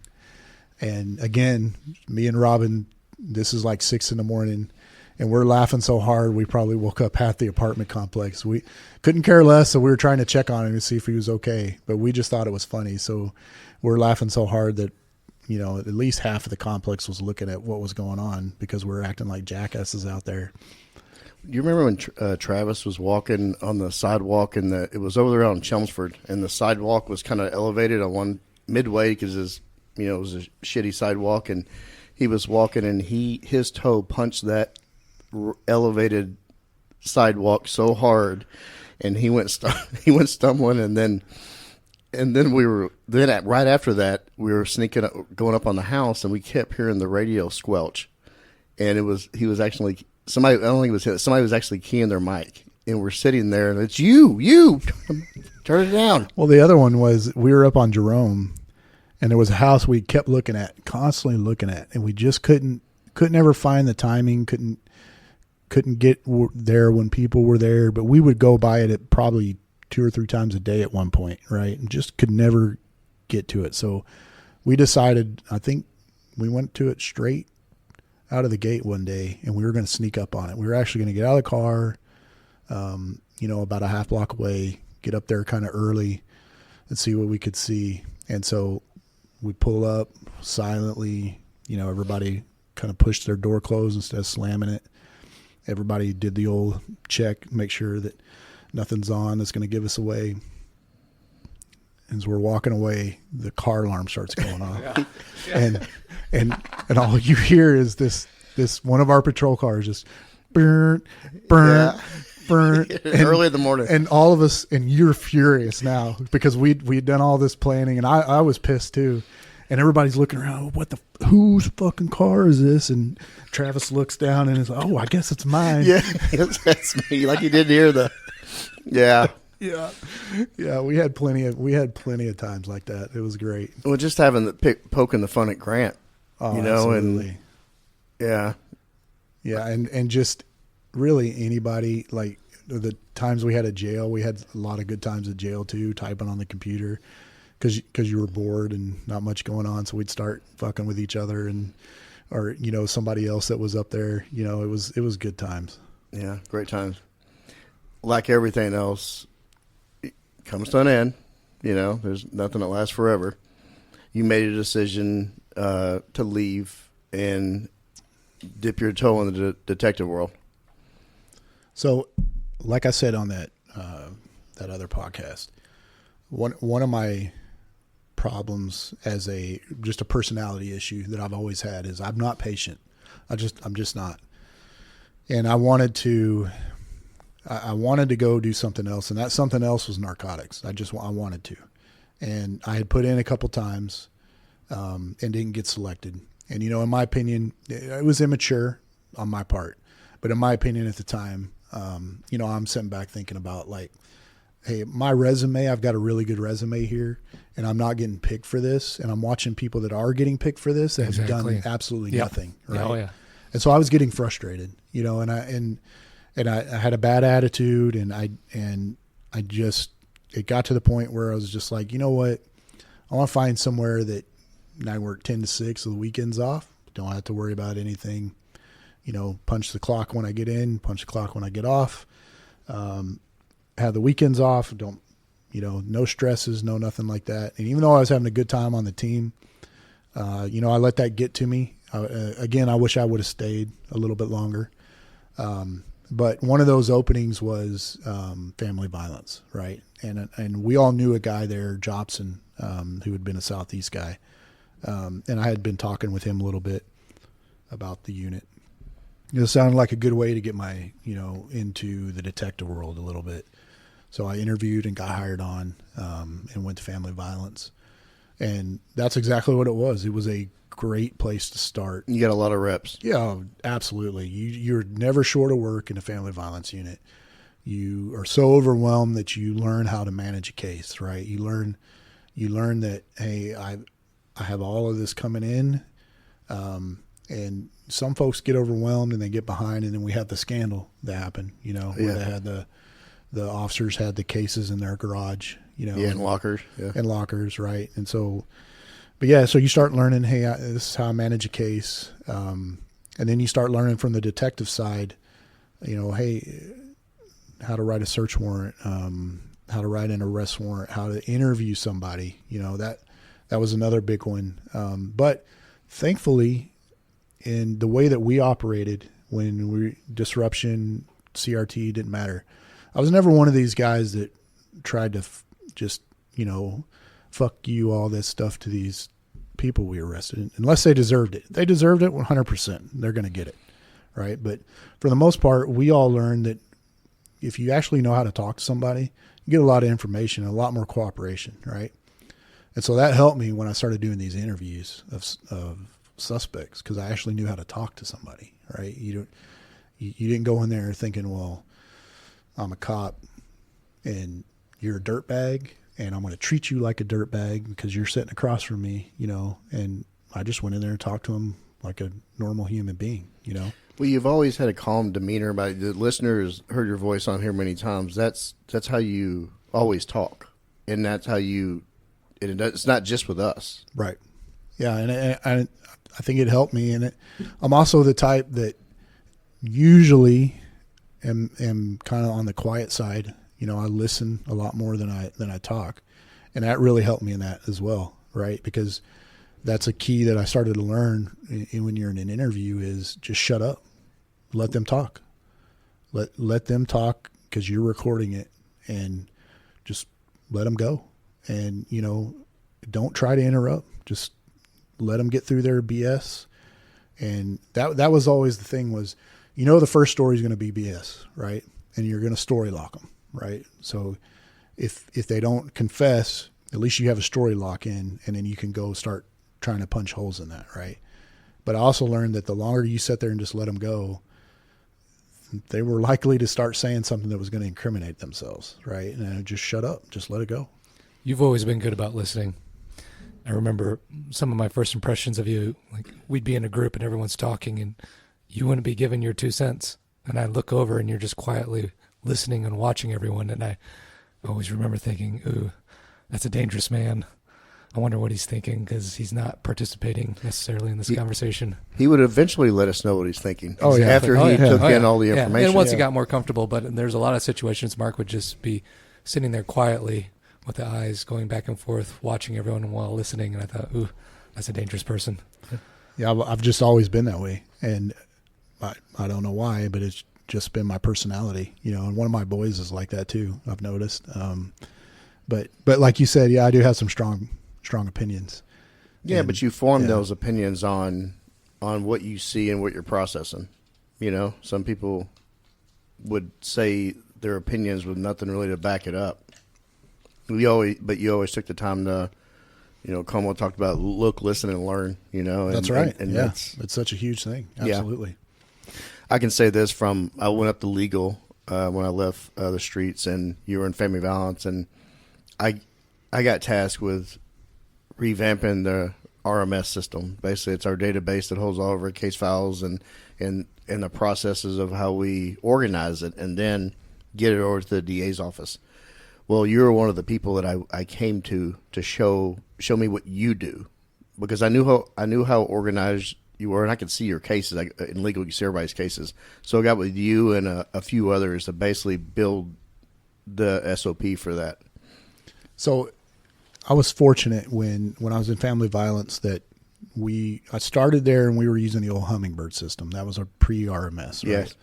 And so I kind of got an idea of how that worked, and you know how we assign cases based off of that. And it was actually, if I'm not mistaken, that was a system built by DPD, and it was actually a pretty good system. And it honestly was a lot easier to track some stuff in that than it was when we transitioned to RMS, because like everything else the city does, we didn't buy the whole thing, right? And it still has never worked like it was supposed to. But anyway, when I got trained on RMS, one of our trainers, Raul, he just, you know who I'm talking about. Yeah. Just a phenomenal guy. He has that same demeanor of just, he breaks it down to you in a way that it's very simple to grasp. And so I had a very good working knowledge of RMS from the very start. And then another thing that I have that a lot of folks in these smaller units, everybody sitting here for sure has it, is that ability to say, like, I have to know why I do something, right? And I have to get to the bottom of it. And if there's a process that seems like it's inefficient, I have to figure out why it's inefficient and what's going on. You just can't tell me, oh, that's just the way it is.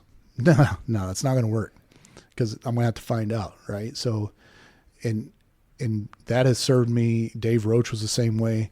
That's served us a lot, and that's how we started to learn a lot of the knowledge we have, is because we weren't just sitting back and saying, oh, okay, that's the way it is. Well, we learned that this is why you do this, and this is why you do this, and this is why it all comes together to make a finished product. Well, looking at your case files and a handful of other people, the problem with RMS at the time, it rolled out in 2014. By the time I learned it and I started digging into it, was 2017, where there was already years of bad habits and inconsistency. So I could look at 10 different detectives' case files and have 8 different ways of doing it. And you know that you should never have that much inconsistency because it could lead to all kinds of problems, and it did. But yeah, yours, I could look at every one of your cases, and they were all done the exact same. Yeah, because it was the way I was taught, and you were taught a certain way, and it was broken down to you, and to the point where it said, this is why we do it this way. And it made perfect sense to me, so I never deviated from that, right? Because the whole point of a record management system is that every detective bureau should be doing it the exact same way. That way, if I have something that happens in my case as a family violence detective, I can go look at maybe this homicide guy needs something out of my case.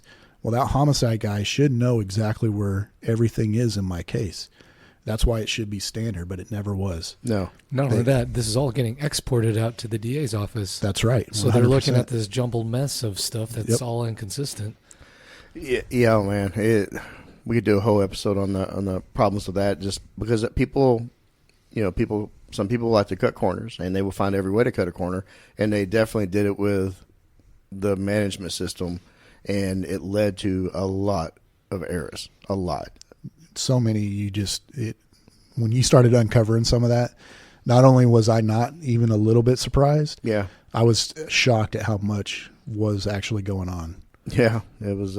But yeah, you were a big part of creating SOP for RMS and also audits that everybody used to this day, that now they just do them and nobody knows any better. They were not being done. Honestly, looking back, they should have started up audits a year into RMS to see how it's working, as opposed to building it, training it, and expecting everybody to do it the right way, and that didn't happen. Well, perfect example of what you're talking about. General Order says that if you have a case that's open as an investigator, every 6 months, I think it is, you have to drop a note in on why it's still open and what the progress is, right? In Hummingbird, we had a way of tracking that, right? So you would get, I remember when Hummingbird was still with us, I'd get a piece of paper on my desk, and it would have case numbers highlighted, and it would say, these are due for its, for your next note. Okay, yeah. RMS never had a way to track that. And like you said, there's so many detectives that come into an investigative bureau and they start cutting corners. And that's one of the first ones because it's easy. I don't have to go back and deal with. So that is a lost art, right? That's something that, I don't know too many detectives that do that anymore because, and if they do, they've been around a long time.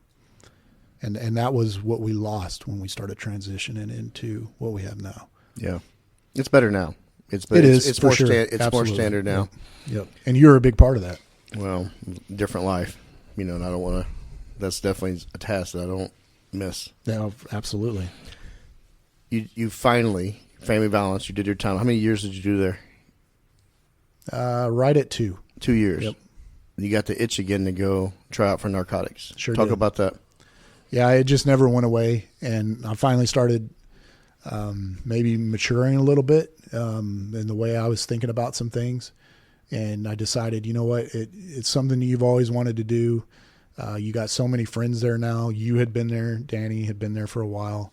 I had so many other friends that were there. Saw an opportunity, to put in again, and I put in, and this time I was selected.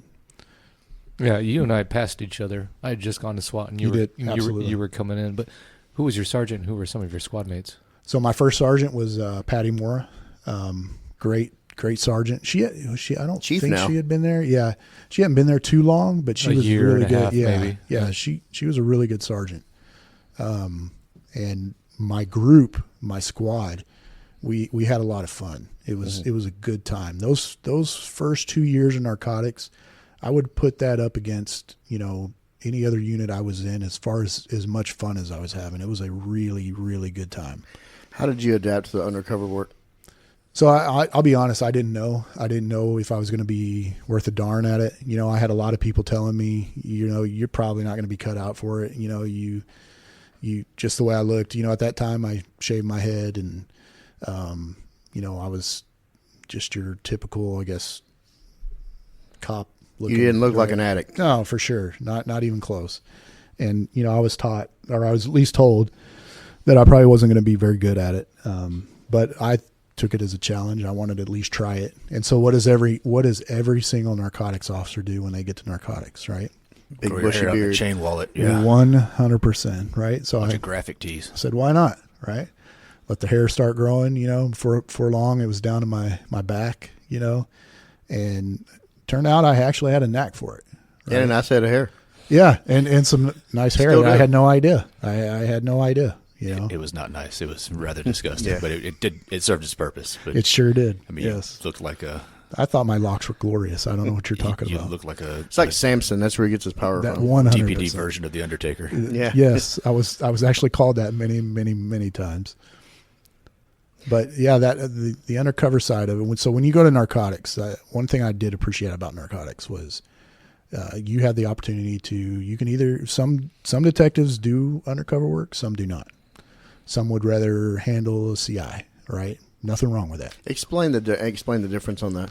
So when you go to narcotics, used to be divided up into 3 very distinct groups, right? So you had our first level was street squads. That's what all the new people went into. And back then we had 6 squads, I want to say. I thought 4, and then 4 on that side, and then you had lab.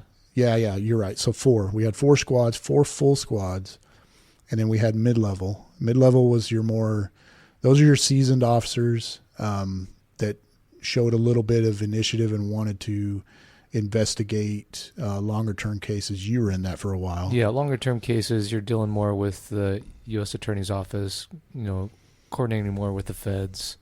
Right. And pulling in more resources. And then after that, it went to our task force levels where you're in the DEA or ATF or HIDA, and you're given that commission with whoever you were with to do that higher level dope. But on the street squad side, you are strictly there for numbers, just like anywhere else I'd been before. So I completely understood that. That's what you're there for. You're there for numbers, to make impact, to make arrests. And there's a couple different ways that we had of going about that, right? You could either be an undercover and go out and do some undercover work. You get a complaint that comes in. Citizens would make a complaint through a number of different areas that you can make complaints through, and it would get filtered and it would come across your desk and it would say, hey, there's drug sales at 1719 Pennsylvania Avenue, right? And okay, but no other details. So then you would have to make a decision. Do I want to go out as an undercover and try to make a buy myself, or do I want to go out and take a confidential informant who we have signed up over the years for different various reasons and let them try to make a buy, right? Both have their advantages. As a UC, and you know this, Danny, as a UC, if we go and I'm turned down at the door, but like in the old days of CRT, I look in the background there and I see a bunch of crack, sitting there. Well, I witnessed it myself with my eyeballs. That means I can go write a warrant as soon as we get back and we can go hit that place, right? Whereas a CI, you can't do that because normally we wouldn't equip them with the video recorders or anything like that because we didn't want their faces to be on it, because we continually wanted to use them. It was for their safety, mainly their safety, but we didn't ever want that to get into burn them. 100%. And they're doing, some of them are hard to manage. You remember that. You get like my first CI I signed up was a homeless guy, right? Really good at buying dope. I could take him anywhere, and we could buy some dope. But he was very difficult to handle. You constantly had to watch him. So it was always kind of a give and take on what you wanted to do. But there were situations where you would look at it and say, maybe this probably isn't the safest place for me to go personally, to go make a buy. Maybe I should try a CI. But then again, I don't know what it was. I'm not trying to claim I was better than anybody else. I was always well-rounded. I didn't focus on one over the other, you know. But my first buy was on Channel 3 at Diamond Creek, right? So my big ass walks into an apartment upstairs that I had a complaint on, and I knock on the door, and they say, come in, and I go in, and there's probably 3 or 4 good gangbangers in there, right? And they're bagging up weed. And, you know, I'm there, sir, can I get some marijuana, please? You know, because you don't know what you're doing. And they told me pretty much get the F out. And I was like, okay. So I'm walking out with my, you know, kind of my tail between my legs. And here comes this dude. I'll never forget this. He had to have been like 6'6", right? And he just comes sprinting across. And I'm like, here we go. Like he was kind of toward my back. And so I already had my hand on my pistol. And I'm starting to turn, and he had a smile on his face. So I was like, okay, I'll just let up a little bit. And he goes, hey man, he goes, what you looking for? And I told him, and he said, okay, hang on. And so he goes up and stares for a minute. He comes back and he's like, yeah, come on, we'll go in here. So I went in and made my first buy. In a different place. Yeah, different place. Competitor said it's an opportunity. Yeah. So that was my first buy in narcotics. You come run up like a timeshare, like trying to sell a timeshare. Right. Yeah. And honestly, it's funny. It's a funny analogy, but that's really the way it was sometimes, right? You would go somewhere as a UC. It would happen to my CIs too sometimes. And it was such an open air drug market that they were literally try to, no, come over here, man. I got you. I'll hook you up. You had that green head, and that's all they cared about. That's all they cared about, man. It was such a unique experience because you are taught, you know, your whole career how to be a cop, right? How to, you know, you work tactics. We never stand in front of a door, right? Why not? Why don't we stand in front of a door? Because how many times has somebody shot through the door, right? But does a drug user stand in front of the door? 100% they do. Right. So you had to start learning to download that cop. You got to wash off all the patrol. Absolutely. Being a patrol officer. I mean, all the stuff you're taught about working the streets, you got to wash it off and just become a normal person again. Standing with gun belt away. Yeah. And you're relying on the undercover aspect to be that one layer of safety that you can't have. Right. That's right. And you know as well as I do that none of us are drug users or we wouldn't be here. Right. And honestly, growing up, I was just never exposed to dope. So I didn't really know anything about the dope game. So again, I had to start. When I first came up, one of my favorite things to do was interview people, right? That was the least, nobody in narcotics likes to do it, right? Because you don't want to give your face up. You don't want them to see you. And nobody likes to sit in front of them and talk. But I loved it. Every time. You already had a lot of experience doing it too. So every time, man, can you interview for me? Absolutely. So during the interview, we would talk, especially if I had somebody going, and I would just start pumping them for information for me when I was a UC. So what are you calling it out there? Oh, okay, yeah. So if a guy goes out there, what would he say exactly? What would you? Oh, okay, yeah, right, okay. And then the very next time I was out there, that's what I was doing, and I started having success, you know, and. For example, South Dallas, how many times did our team, did we run into heroin started taking over there, right? You guys remember this? Yeah. And what were they always telling us? They would say it was always powdered heroin, right? They would take the black tar and you know, mix it up in the grinder, and they would put a cutting agent in it, so it was like a powder. Dormant, yeah. Right, and they would sniff it, right? And they would always kind of tell us, hey, we're doing this because we don't like needles, right? And that was my go-to. I'd go to South Dallas. Hey, I want some heroin. And how many times I've told somebody at the door, yeah, man, I hate needles. And as soon as I would say that, here you go. And I'm buying, right? Now I'm buying. Just because I had that knowledge, you know, from before. So I enjoyed it. I got into a lot of places I probably shouldn't have been in, you know, and looking back was crazy dangerous. Over a $20 rock, you know, you're paying $20 because Danny will know this too. The most dangerous deal a UC can do are these $20 deals, right?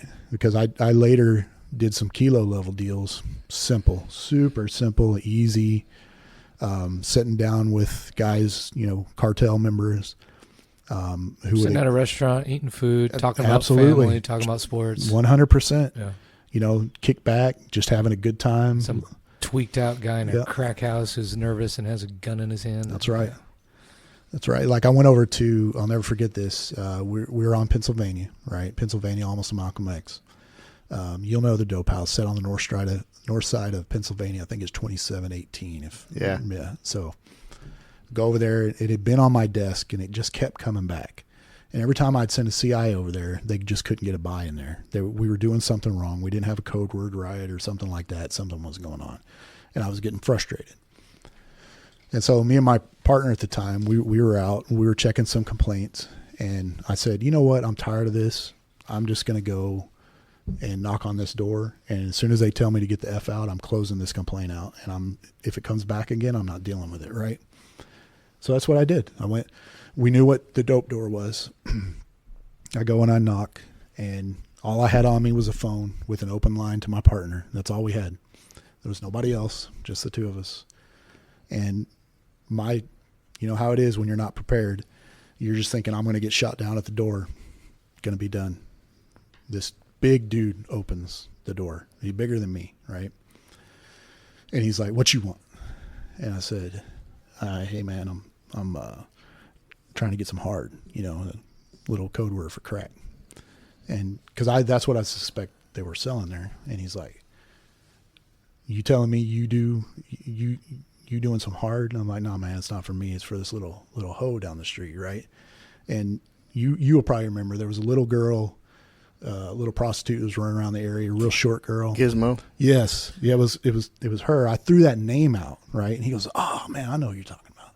And so I went through her last night. Yeah, and so he immediately lets me in. So now I'm like, "Oh man, I was not expecting this, right?" So now I'm standing in this trap with this guy. And that's exactly what he does. He pushes me against the wall and he starts patting me down like a cop would, right? And so at the time, and Danny will know, we always were armed. And it was, you know, appendix carry right in my front. I'm a big enough guy that I always have my 17 with me, you know, the larger Glock. And he feels it. He's like, "Man, what you doing here with a gun?" And I'm like, "Man, it's Texas. Everybody's got a gun." He's like, "A white boy coming down here, what do you expect?" And he said, "Oh, yeah, you're right. I was like, "Okay." So long story short, I make this buy with him. And we leave on good enough terms that we're like dabbing each other up, you know, as we leave. I get his phone number, hit him up to do another deal, go in, do another deal, super smooth, had no problems with it. And then SWAT comes and hits it for me. I think you were actually on the SWAT team when they hit it, and they just damn near tore the house down because it would have been such a problem. Was it all caged up inside too? Mm-hmm. Yeah, Every I remember bit of that it was one. caged. Yeah, I remember that one. And you guys took out the entire like Alpha Bravo corner of the house to where it just went like that. It sagged down.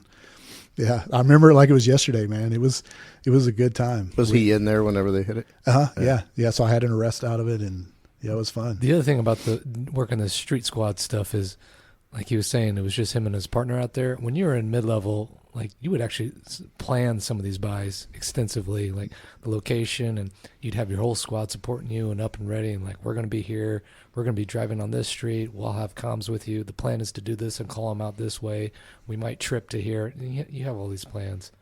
When you're doing the streets, it's kind of like CRT, like you're just running into stuff. Yeah. And then going, and it's just, but it's cowboy, it's just you're going into this trap and you hoping it works out. You start going out and you start having because you got to learn, right? And so I was always taught, hey, you know, go hit the corner boys up, you know, at your gas stations and stuff. And that's what we do almost every day, just to learn how to talk, right? Learn how they talk, learn how to talk to them. If you made a buy, great. If you didn't, if you got turned down, hey, what did I do wrong? I probably need to do this next time. You're just working on your craft, right? And so you start getting good at it, and you're like, okay, I'm getting pretty confident where I can make a buy pretty much anywhere, you know? And so it was a good time. For some reason, I really enjoyed the undercover side of what we did in Narcotics. I got to ask you, I've known you for a very long time. What motivates you? I mean, there's something in you that just you self-motivation is failure of fear or fear of failure. Yeah, I mean, it's it could be, you know, I don't know. I just have always wanted to be, whatever it is I'm doing, be the best I can at what I'm doing, right? So if I don't care what it is, it's, you know, a lot like you, the same way. Like I'm over here where I'm at now, and I had no experience in this, but I'm trying to make changes and do this and just try to be the best that we can be, you know, because I feel like my product, you know, I want people to talk about, hey man, he was solid, you know, his reputation was solid. And then our product for the citizens, you know, hey, do as much as you can to help them out and whatever is going on, and be as professional as you can at it. Because this profession, you don't necessarily have to be. No, you can. That's a crazy thing about kind of the, you know, the backside of that double-edged sword at DPD is you can literally do nothing, you know, and you get paid the same. Yeah, you don't get promoted for. I mean, if you get a good reputation, you go apply somewhere, that kind of can follow you. Right. But you get absolutely paid the same. There's no incentive. No. I mean, how many, Danny will know this from being in narcotics, how many detectives did you know up there who did nothing? Oh, yeah, plenty. And still to this day, people think because I used to be on the SWAT team that, oh, he must have gotten paid a lot. No, I get paid the same as absolutely the next senior corporal. It always fascinates me with people that are such self-motivators and where that comes from and why. Well, I think a lot of it, I think that's why there's so many of us that come out of these specialized units into places like narcotics and SWAT, because that's what they're looking for. They're trying to avoid, as the hiring manager, which I am kind of now, and Kent, you'll know this too. We're trying to avoid that, right? We're not looking for somebody that's, if I knew as I'm hiring you that you're going to come up and be worthless, would I hire you? Absolutely not. 100% would not do it. Right. So that's what they're looking for. And that's why they kind of want them to come out of some of these units, because they know they are going to be self-motivated, because the way it is in narcotics is a different animal, right? There's really nothing like it out there. Yeah. And the way it is in narcotics, you literally can get up there and do absolutely nothing. Right. Because if you know how to play the game, hey, Sarge, hey, I'm still working on this deal. You know, I'm starting to put some things together. You know, I'm 6 months out. Cool. 6 months later, hey man, you haven't done anything. Yeah, you know, I've a couple things didn't pan out the way I thought I did, but I got some new leads, right? And you constantly keep playing that game, and you have done nothing. You have absolutely done nothing. Like all the specialized units, it's big boy rules. Like the perks are amazing, and you have such a great opportunity to do incredible work and have just an experience you can't get anywhere else, even on other departments. Or you can totally trash that experience and not do shit, right? And just and you can live on that and just be up there and do nothing, but because you're still getting paid. Yeah, and the way I looked at it was, I have this perk of coming into the office in shorts and flip-flops if I want to. I can dress however I want to. I can look any way that I want. I can pretty much do anything I want.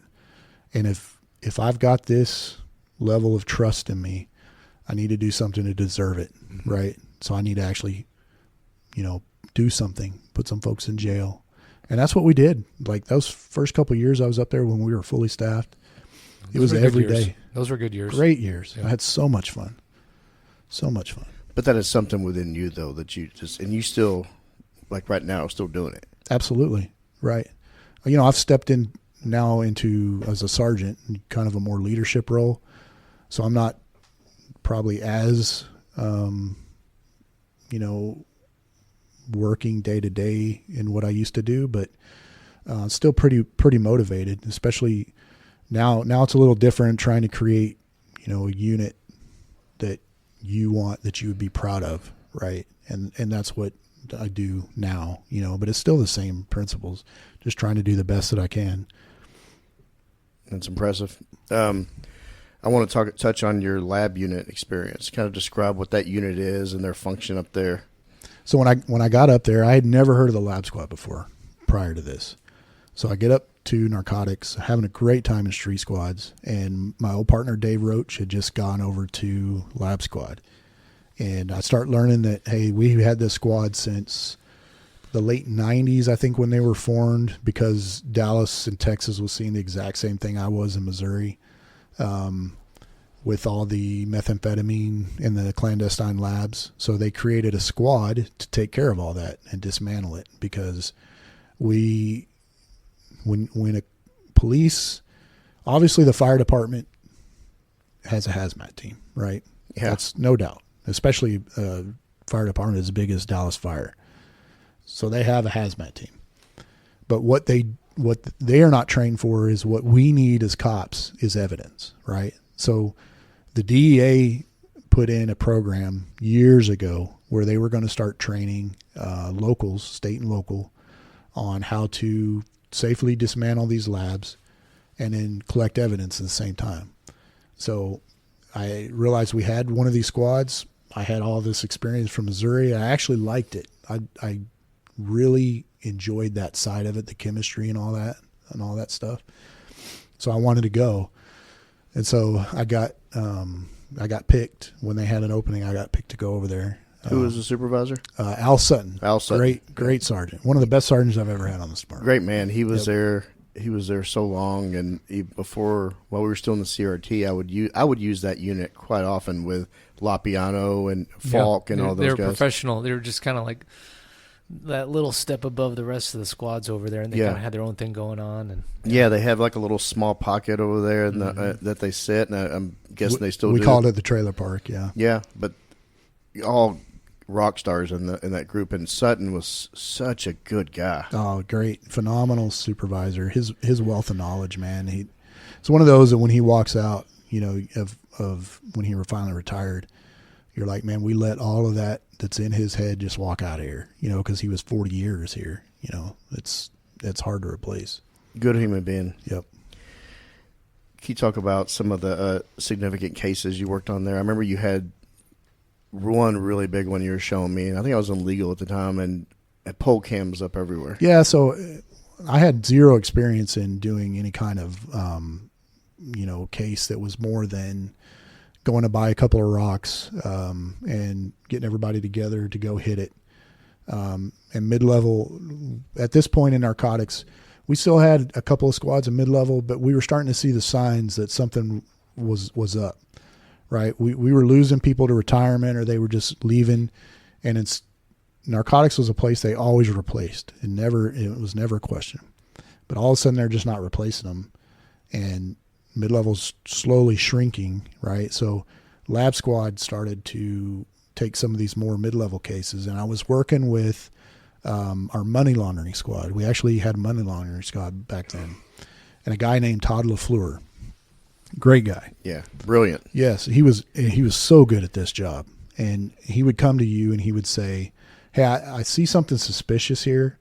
And he would want us to prove the drug nexus, because in the state of Texas, the money laundering laws here are so vague that it's really easy to prove a money laundering case, right?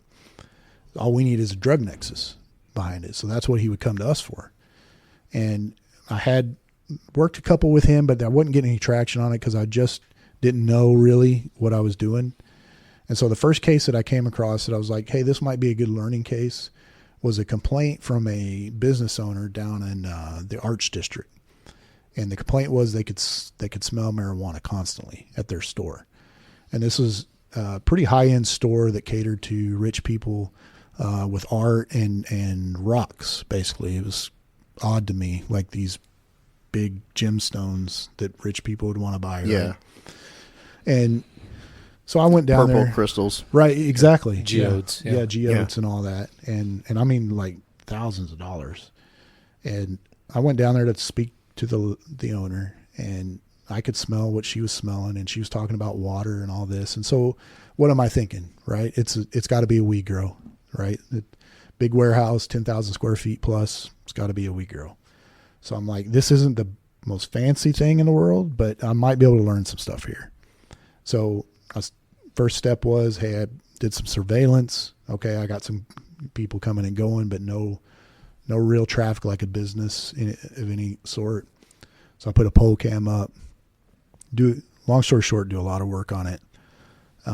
do the takedown, and turns out this guy was like the Walter White of weed, right? He was a phenomenal grower of weed. Like in the interview, he broke down so much knowledge on marijuana to me that I still teach that sometimes when I'm in class.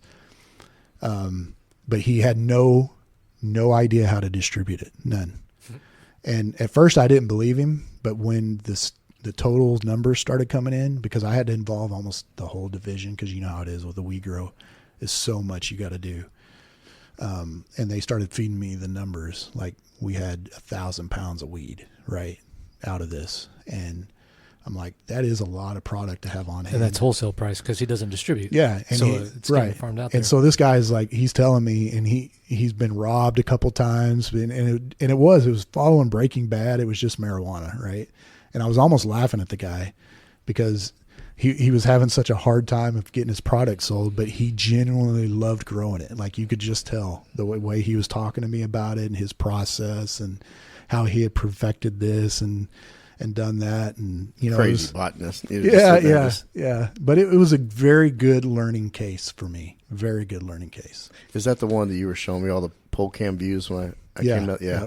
Yep. I had a couple different pole cams on it. We were using every once in a while our National Guard helicopter through the counter drug program would come up. I was using that for surveillance. It was a good case to put together, and I had a lot of fun on it. I learned a lot. That was the big thing. Yeah. Well, as we've already talked about before, things come to an end, right? You decide to go the supervisor route. Tell us about that. Well, let me back up real quick. Okay. So I was in the lab, having, it was a good time, but we were really shrinking. Narcotics was really shrinking. Something was going on. What year was this? 2020, maybe. It was maybe right after COVID. And Hall was still here? Yeah. Okay. Yeah. And there were some decisions made that had impacted us, not in a good way. And so I was honestly thinking about leaving. I was ready to go. There's a sergeant up there known as Jerry Girdler, who we all know. Great dude. At this time, he was over we had a unit called the case filing unit, and he was over them. And I was like, man, I wouldn't mind going there. They weren't messed with a lot, and hey, it was a good spot to be. Almost all of our seniority that was left in the office was there, right? And I was like, man, that might not be a bad spot to be. And then fate called, right? Literally, my sergeant up in homicide calls me out of the blue one day. Another great dude, Bobby Epperson. He calls me, and me and him had worked together in family violence. And he said, hey, I'm working a case. It's a high profile case because it's the daughter of a certain person. I'm not going to name who it is because I respect him and what he's been through. But she overdosed. Is there anything you can do? And I said, I'll be honest with you, man. I have no idea. I don't know. I said, let me do some checking and I'll get back to you.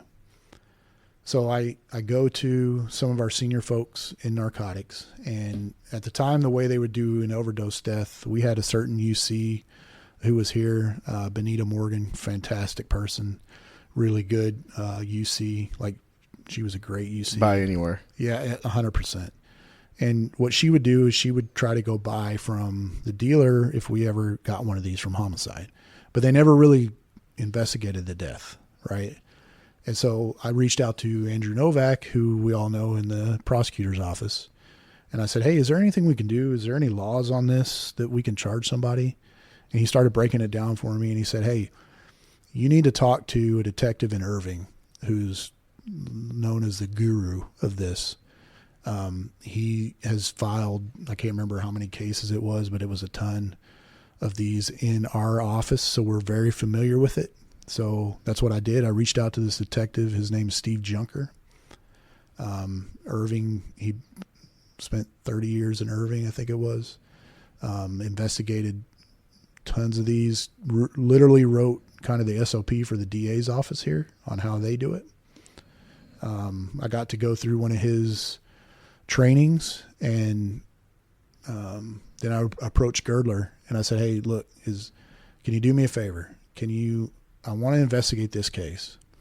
I can't do it in lab squad because it's kind of out of my, what I'm supposed to do. I need time to actually do this investigation. I said, I put a proposal together on paper on creating a overdose position. Could I get you on board to be my sergeant and be part of this group over here? And he said, absolutely. It's like, all we can do is ask, right? So he sent my proposal up to the major at the time, and the major agreed and said, hey, that's a good idea. So that's how the Dallas Police Department's overdose unit was created, right? And I was the first and only detective for a city of 1.2 million.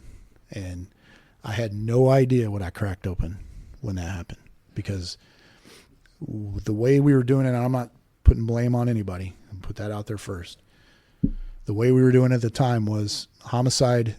What is their, they're here to investigate deaths, right? And when I say deaths, you're investigating shootings and that kind of thing. Suicides as well. Yeah. And they put a little effort in suicides as well. But they would go to something and they'd think, okay, this is probably an OD death. And as soon as the medical examiner's office sent them, a autopsy back and said toxicology and said, hey, yeah, it's definitely a overdose death. They would close it out because that's not their lane. That's just not their lane. And Narcotics wasn't doing it either. And so I had no idea what I was getting myself into.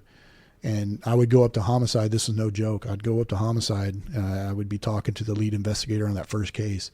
And I was getting approached by 10 or 15 of them at a time. Hey, I got one for you. I got one over here. And before you know it, I went from that one case to having like 200 cases, for one dude, so we talk about being overwhelmed. For one guy. Oh, wow. Yeah. I remember that you and I had some good conversations about whenever that started up and became official. Yeah. Yeah. It was something else. And I really started getting into it because I enjoyed the investigation side of it. Right. And then you take all of those narcotics tools that I had developed over the years that now I could use in this investigation. Right. I really started enjoying this and something to do, but I was overwhelmed. Right. I just didn't have enough people. But yeah, that's how that was created. How long did you go just working those by yourself? I'd say I did that about a year. It was just me. And then did you promote out of that position? Yeah. So they offered, Eddie Garcia came, yeah. Right. And when Eddie was here, he kind of reinvigorated me, right? Like we had gone through some pretty lean years with leadership. Yes. And to have him back here and he was leading from the front again, I was like, you know what? Maybe it is time to promote. Maybe it's time to listen to what he's saying and get some people with some knowledge out there to promote. And I might as well give it a shot. So studied my rear end off, was in the first round and promoted out. And when I promoted out, they replaced me with 2, which I was glad because it needed it. They needed, in my opinion, we needed a whole squad, but to give it 2 was a big step. And, I was glad that they replaced me with 2. And so then I promoted out. Where did you go when you became a sergeant? I went to Southwest. I worked at Southwest for a while. I was approached by one of the chiefs because the Southwest CRT team on nights nobody had put in for the sergeant's opening, and they were having a hard time filling it. And I said I would absolutely do it because that's the unit I came out of. So why wouldn't I do it?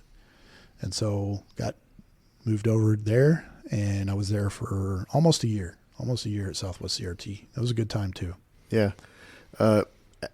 In a leadership role, it was new to you too. What kind of issues you probably had an idea, but what in reality was it for you? It was, I'll be honest, it was tough. So when I went over there, I was used to how we operated on day CRT. I was used to how I did it when I was on night CRT. And I was willing to accept that they didn't have the knowledge to do what we did on days, right? But most anybody could be taught how to do what we did on nights, where you're just putting people in jail in areas that are being ate up with crime, right? It's that simple. So the chief at the time had a mini CompStat at the division every week. So I had to get up on a Wednesday and go in and attend this, and he would tell us, hey, this is the numbers. This is where we're just getting absolutely destroyed. CRT, this is your lane. I need you over there, right? And I would tell these guys, okay, this is what we're doing. But I got a lot of pushback, right? Because the supervisor before them was Chris Cooley. Love Chris to death. But Chris had kind of brought them into more of an investigative role. I definitely see that. Yep. He works differently. Definitely. And nothing wrong with that. Right. That definitely has its lane, It too. exposed them to like different types of writing Absolutely. warrants and writing your own They were warrants. known for 100%. that. I mean, I Yeah. remember being in SWAT, and they would come in and give the best briefings, Right. well put together, Yeah. with presentations and all their evidence lined up. Yep. They were good at it, right? But they weren't so good at what we needed. Shaking the bushes. Yep. And we needed numbers. And the chief at that time was much, that was his thing. We all know him. And his thing was, hey, I got to have some numbers, right? And so I had a lot of conflict there at the beginning, a lot of frustration on my part, a lot of frustration on their part. And I was newly promoted, so making mistakes because you just don't know, you don't know any better. But you're kind of learning on the job. But like any unit, this is what I've learned as a supervisor, and Kent, you'll understand this too, is as you start making your own picks, right, you start shaping it more towards what you want and eventually your picks outnumber the rest, and they're either going to leave or they're going to start conforming more to what you're expecting, So, but before I could put the finishing touches on that, they created the Overdose sergeant in Narcotics. And Girdler had moved on by then. Yeah, Okay. Gerler had gone to SIU. That's right. At that time, so his position was open, and then they created the Overdose position on top of that. So interviewed, and I got that Naturally. Yeah, and I was over. Well, the funny story about that. So this was kind of told to me later on, but the lieutenant who was there at the time, he didn't want me. Yeah. He wanted somebody else. And again, DPD, right? Your resume. I started the unit, and I know more than most anybody in the department about overdose stuff, and he didn't want me. He wanted somebody else, right? So I thought that was funny. But when I got back over there, obviously they had brought in a third, so now we had 3 overdose detectives. Mm-hmm. And then I had diversion, which in narcotics is pills, yeah. Right? Your prescription fraud, that type of thing. We had 2 in diversion. And then I had what we called intelligence in narcotics, which was, our National Guard. I was our National Guard liaison. And Mike Freeman, another great civilian, who had created one of the best digital phone labs in the department in narcotics. So I inherited that, which was also fun. So it was, I was very happy to be back in narcotics. What kind of trends were you seeing as far as, everybody, they hear the news and about all the kind of drug types, fentanyl's the big one now that it's the biggest threat. What were you seeing the majority of? Without a doubt, fentanyl. So when fentanyl was slow to get here, when you compare it to other part of the country, right? The East Coast was just hammered by fentanyl going back to 2006, 2007, right?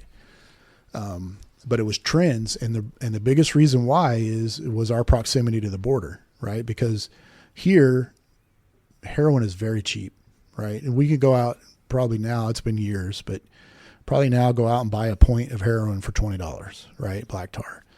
That same thing, the further north you get, is going to be 3-4 times that amount, right? So they started looking at what can fill that void, but is cheaper, right? And maybe more profit for us. And that's where fentanyl started to come in. And we started slowly seeing it. I started seeing some detectives that were buying it. We didn't know what it was at first. when we talk about fentanyl in Dallas, it's almost all looks like hydrocodone, the M30s. And that's what they thought they were buying at the time, but it started coming back every time as fentanyl. So they were actual pills that looked like the hydrocodones. Yeah. And then as you start learning what you're looking for, there was some obvious telltale signs. Like I can look at a bag now and tell you that is definitely not real hydrocodone. That's probably fentanyl in there because... Is there any hydrocodone components to it, or is it straight? It's straight pressed to look exactly like it. But the thing they cannot mimic has the Watson it has label all on it has all the labels, all of that. It looks legit, but the thing they cannot mimic is when it comes out of when a pill like that comes out of Pfizer, for example, it has a coating on it, right? And that coating is there to help your body. You can swallow it to absorb it and all that, and it's time released and strictly controlled by your doctor. And so anybody that's been on any kind of medication, you have a pill splitter, right? If you're going to take half a pill. And the reason you have a pill splitter is because of that coating on it. It makes it almost impossible to break apart, right? So if you look at a bag of that together, there will be no residue in it, none, because it's perfectly encapsulated, right? But any fake press pill will always have residue in it because they can't mimic that coating that it has on it. It's just not possible. Well, even like you look at a pill bottle, it would be the chalky insides of it. That's exactly right. So it's saying you start learning those trends, and then fentanyl just dominated. It just came in and just started. It took over almost overnight. More so than heroin. Way more so. We were seeing way more toxicologies with fentanyl as the contributing factor than we had it ever before. This is going way back before you even got over there, but I remember locally there was like a huge Plano high schooler that died of an overdose, and I think it was heroin at the time. This was before fentanyl, and that kind of put these kinds of death in the spotlight because it was high profile. And it was a high school kid up in a richer part of Plano, and that really kind of kicked off the way these were looked at. I mean, people were dying left and right in the poorer parts of town, but when the Plano high schooler passed away, that kind of, I remember it shined a light on it. Yeah, for sure. And that was the first time you started seeing they were trying to go after the dealer and hold them responsible for these deaths. Yes. Right. And the federal government started stepping in and making, laws to make it easier on their side. Texas was slow. They were slow doing it. But we had a law, called delivery causing death. It's very, very hard to prove. But it is there, How long had it been in place? I don't recall. I don't know if it came about because of those cheese deaths, but it had been there for quite a while. I just had never read it before to know until I started going to those classes. Are there any landmark cases that you kind of could point to when doing these investigations to kind of have a standard or a guideline to follow? Well, there's been a couple. The case, it's escaping me, but you get the if not but for terminology that was, you were able to prosecute somebody on these deaths because here's what prosecutors faced before was if let's say I have diabetes, right, and I take a fatal dose of fentanyl. Well, the autopsy, the toxicology will show the fentanyl in your system, but the autopsy is going to list as a contributing factor your diabetes, right? Because it was a known problem before, so it could possibly be a contributing factor. So our prosecutor is going to look at that and say, man, that can be a problem because the defense attorney is going to claim that, well, no, you're trying to prosecute them because they had health problems, right? I mean, that's not going to work. So here comes the terminology, if not but for, right? You see that more on the federal side. State side, you don't get to see it as much. But for cause. Yep. Right? And you say, okay, if this person and their diabetes was completely controlled, then no problem. But had it not been for that fentanyl that was in their system, they would have been fine. There's no way they would have died, right? They've been managing it this long. There's no way. And then that really started to assist the prosecutors in getting some headway on prosecuting these cases. Yeah, a case I looked up, and it sounds like what you're talking about is Burge versus United States, and then it made it harder to convict dealers involved in overdose deaths involving multiple drugs, and it established a strict causation standard in federal law. Right. Okay. Yep. And the drug must be but for cause of death, not a contributing factor. That's right. Okay. And that's kind of like, that was a landmark case in that. There's another one I looked up, and I'm not sure if this is looked at as a big piece of the investigation pile when you're working is the Robinson versus State. And the issue is, can a dealer be convicted of when a buyer overdoses? And Texas courts upheld the convictions, delivery of controlled substance causing death. And Texas allows certain serious felonies, often first degrees. Prosecutors must still prove cause like from Burge. That's right. So the way we prosecute under this statute in Texas, delivery causing death, is it's a enhanced charge, right? So what you're enhancing is the delivery itself, right? So delivery carries, all the way up to aggravated felony 1, can be 99 years, right? So you're enhancing this off of this delivery charge. So the way we would prosecute it is, even if you didn't have any dope on the table, this is what was confusing me when I first started doing it, was I don't have any dope, so how am I going to convict this person who, through my investigation, I've been able to pretty well say they're for sure they were the one that, provided this fatal dose to this person. And so what the prosecutors do is they take that toxicology report and they say, okay, let's say that you died from a meth overdose and you had however many nanoliters of that in your blood. We are using that as the delivery, right? We're saying that is our delivery there because we can prove, your investigation has proved who delivered it to this victim. So that is their delivery. Then the enhancement is the delivery causing death, right? So in those specific cases where we don't have any dope, that amount is so minute, it's going to be a state jail every time, right? It's not even, that's just a state jail every single time. And then it's going to go to the felony 3 because of the delivery causing death.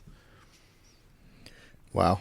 But the reason they are so very difficult to prove is what I learned very quickly when I would get in these victims' phone. First of all, you would almost have a mid-level case the second you got in their phone, right?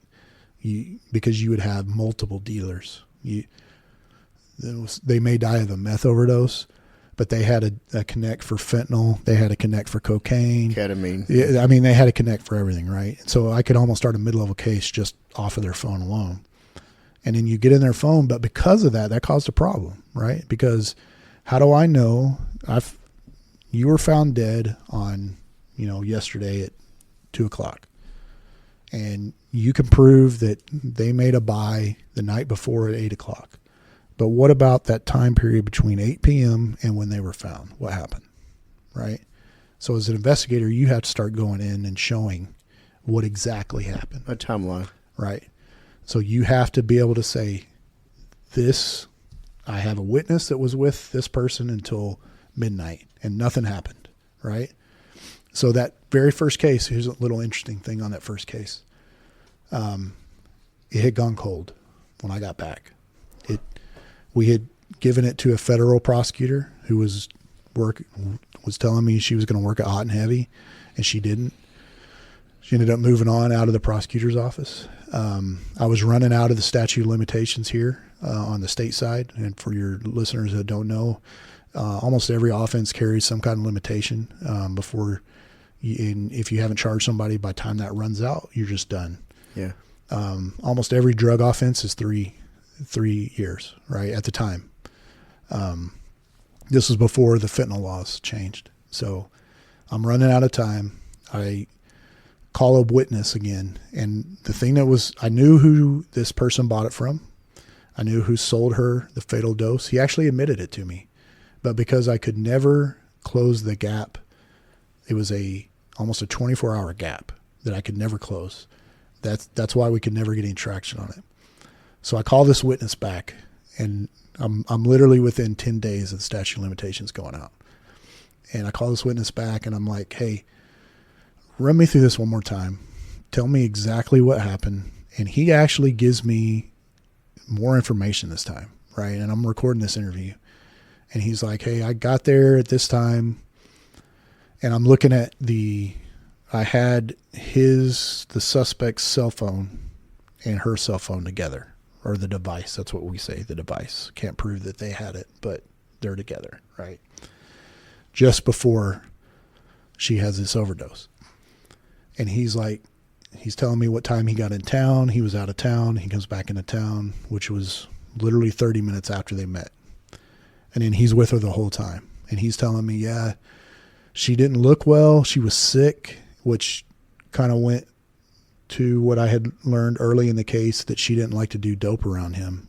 So she's dope sick. That made sense, right? Okay. Then he says she was with me the whole time. And I left it, I want to say 2 hours before they found her, right? So that was a huge break in the case, because now I could turn all of that time I have accounted for. It was just that last 2 hours, right? And through another witness, I was able to verify it. She didn't leave. Nobody came to see her. And I was able to file the case. I had a day left when that case got filed, and he got 12 years out of it. So I was pretty proud of that. Nobody was really riding you to do that, right? No. And I was a sergeant at the time. Yeah. So again, more self-motivation. Yeah. I was very proud of that. He should be. And when I went to her dad, again, I'm not going to mention, he was pretty high profile, but when I went to her dad, I got pretty emotional. It's another one of the many examples of great work and self-motivated work. Yeah. Both of us did, just to hear him. Yeah. Talking about his daughter, it was tough. Having my own daughter. And just to see, how happy he was that we did something with it. And that was the first case. Very first one. Yeah, I was very, very happy with that. Just the sense of relief, that we did something for her, and held somebody responsible for that, And saw it through. Yeah, because that was another thing I learned was it's so easy to get jaded in this job. It's hard not to, especially when you're working narcotics, because what is our victim in narcotics? It's society, right? That's what the new NIBRS system says, which for you folks at home is like, that's your federal reporting system, our guidelines for reporting crime. And so it says it's society. And so you get jaded and you're like, man, I don't really see a victim here. They're a user and they were using but then when you start investigating these cases and you start talking to the family, you start realizing, wait a minute, they were a person. At one point they were completely normal. And then they got addicted to something and they couldn't get away from it. And, and the thing that stuck out with this victim was I kept seeing her text messages over and over again, how hard she was trying to beat this. She just would go to rehab and get back in and use again. And she just tried over and over and over to beat it. And she got to the point where she had told a friend that, hey, I know I'm going to die. It's just a matter of when, You talk about meeting the dad. The families are victims too. Yeah, 100%. I mean, those drugs steal their loved ones. That's right. Them. And it's a battle. They're just not prepared for and really can't win. That's right. And you have to witness it, And Dad talked about that at length was, the times that he had sent her to rehab and he was heartbroken because he learned that rehab is a place just like jail where you learn how to hook up. And he was just tore up about that, right? And, I'm doing my best to say, hey, it's not your fault. It's not your fault. But, as a dad, I'm just. Yeah. Speaking of being dad, I was excited about this segment about family, the importance of being a husband and a father. You're going to get me again, bro. Yeah, it's something. I grew up in a loving family, right? So that's what I've always wanted for me, and my kids. So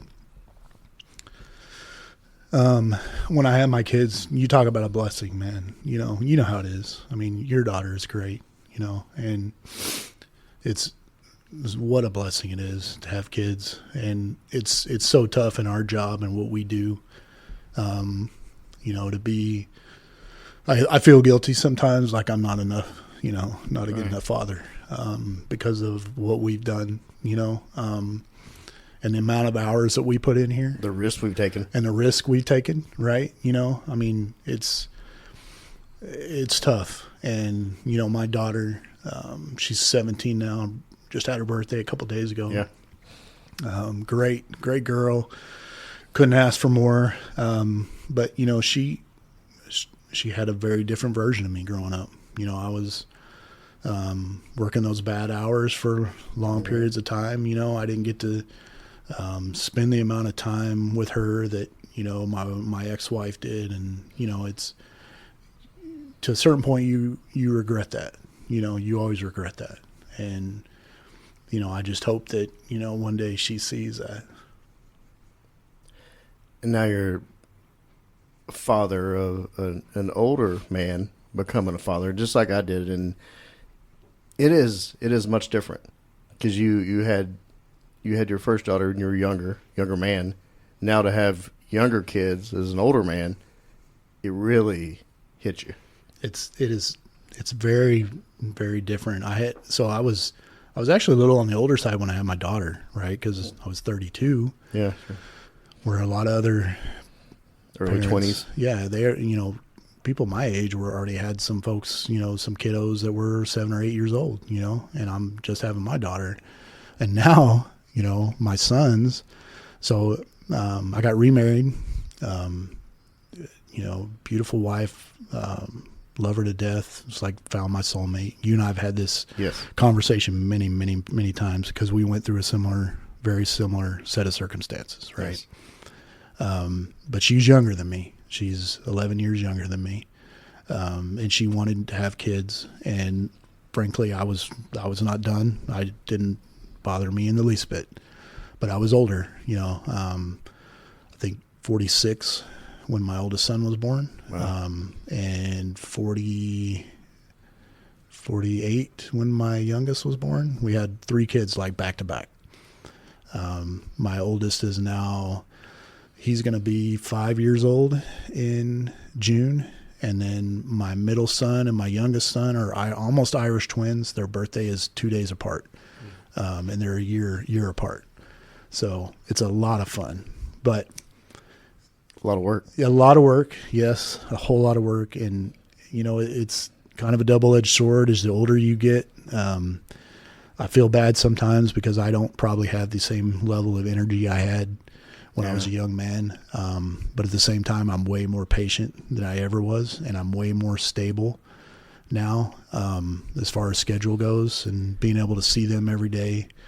And, just be involved all the time, so it's been great. And took a little while for my daughter to, kind of bond with them because she was at that age where, being around an infant, not fun at all. Yeah. But now that they're older and they're toddlers and, my oldest, he's about to be 5. She's really gotten close to them and, big it's sister. Good. Big sis. They call her Sissy and they love it when Sissy comes over, so it's great. Well, that is your true legacy. I mean, really when it boils down to it. Yeah. It's, it's tough because, my dad died pretty young, and I was always kind of close to him. So I don't have that. All of us know, I don't know, how you guys were with your dad, but all of us know how it is. Even as adults, it's so nice to call dad and be like, hey, give me a piece of advice on this. But you know why? Because dad has seen it, right? Dad has probably seen it. And we all probably I thought my dad was stupid when I was 16, 17, 18 years old, right? But you just don't know what you don't know. And as I get older, I would call him and say, hey, what do you think about this? Because I know you've seen this before. What do you think about this?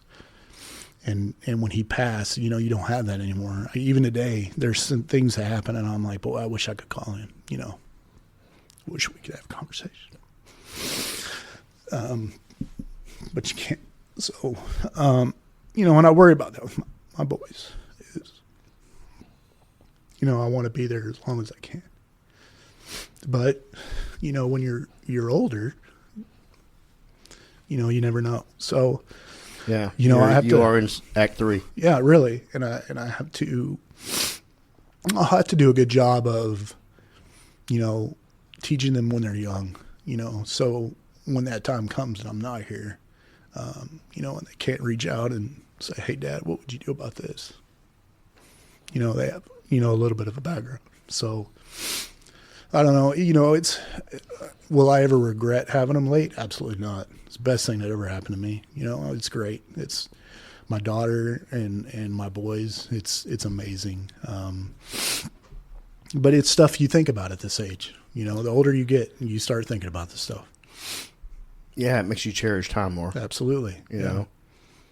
Because I don't know, when I was young, I really did think I was bulletproof. I really did. You probably were back then. Mm-hmm. But you start thinking that way, that you're bulletproof.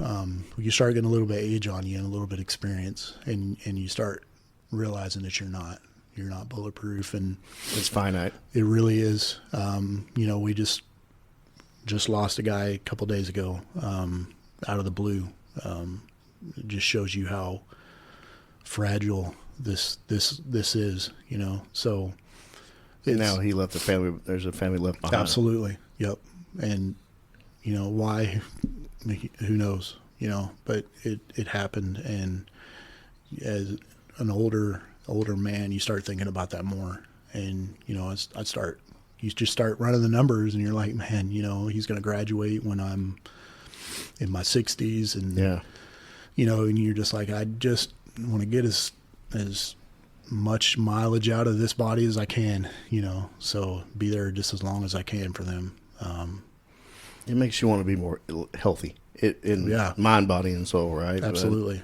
But you start seeing like, man, God, am I going to be there? 100%. And you want to, as long as you want to experience those things, for them, and I tell my wife all the time, and she doesn't like it when I talk like this, but sometimes I'm being realistic, right? Sure. Yeah. And I tell her, I'm like, you're going to see, you're going to have a more experience with this, because I'm probably not going to be there for some of it. I don't know that I'm going to see grandkids from them, Another big reason why on this podcast, when you started talking, I didn't want to do this at all. I didn't want to come on here. It was a tough sell. Honestly, I'll just be honest with you. I thought there was so many more people you could interview that have done so much more interesting stuff than I have, that I didn't want to waste the time. But you mentioned something that really stuck with me. It was like, hey, for your kids, give them an idea of what you thought, why you did what you did, and I'm like, man, you can't beat that. So, preserving it for them. Yeah. And I appreciate you giving me that opportunity. Of course. It wasn't easy to get you here, but I'm glad that you see the value, because for your family, for yourself, for your friends, but more importantly for your family, that, I see the value in you and your life, and I wanted, we wanted to do this for you.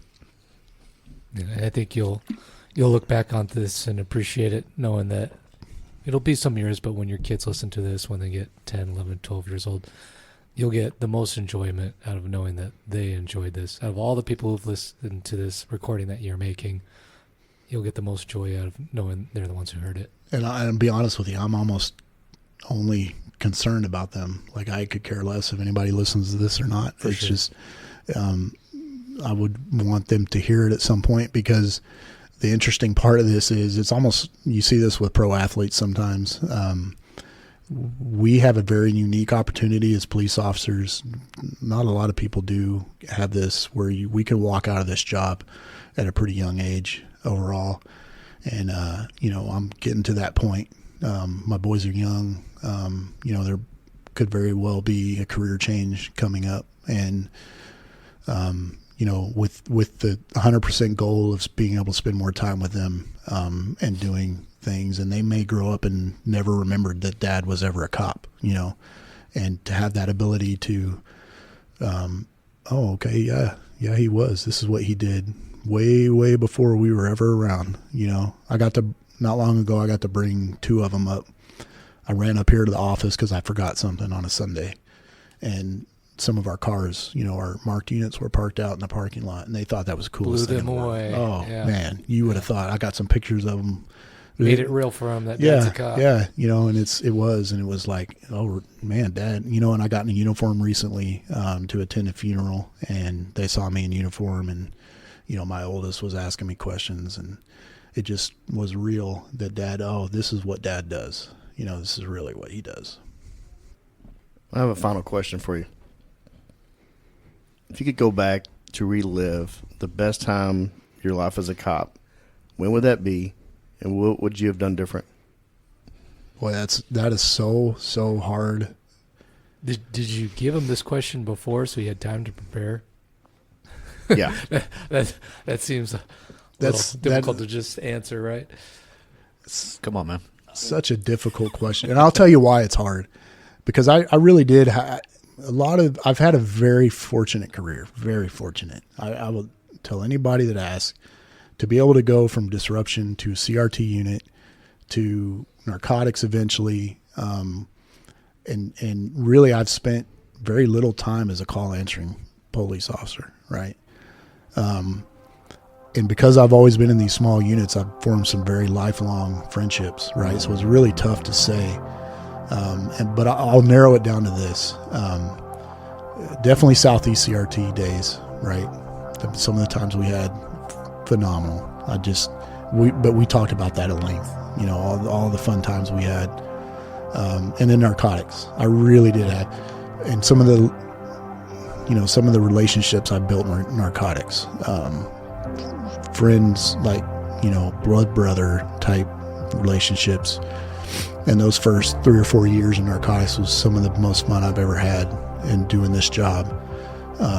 So that was tough. And if you asked me what I could do different, would be, again, my impatience gets me every time. Like, I don't know what it is in me that I gotta go do something different, right?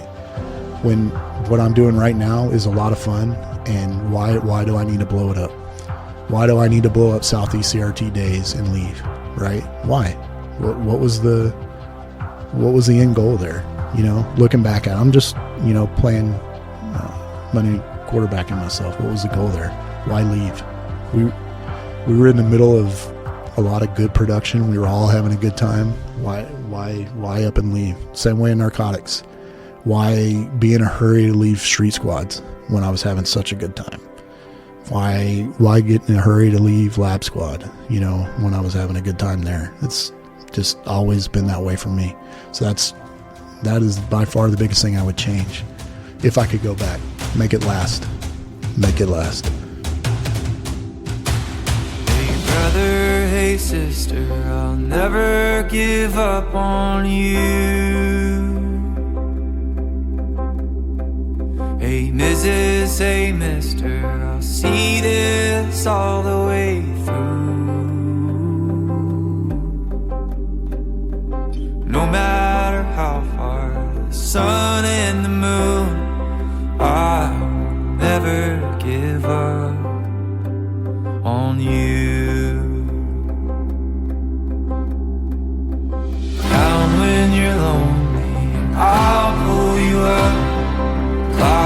carries you heavy when the going gets tough. I'll be your shoulder, together we'll run up from the bottom, yeah, we'll rise above. Hey brother, hey sister, I'll never give up on you. Hey Mrs., hey mister, I'll see this all the way through. No matter how far the sun and the moon, I'll never give up on you.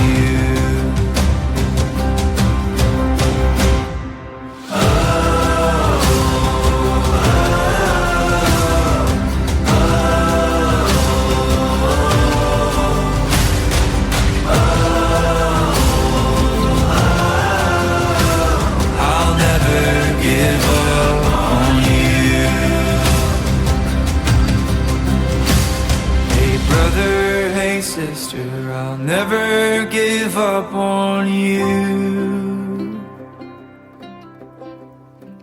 Hey Mrs., hey mister, I'll see this all the way through.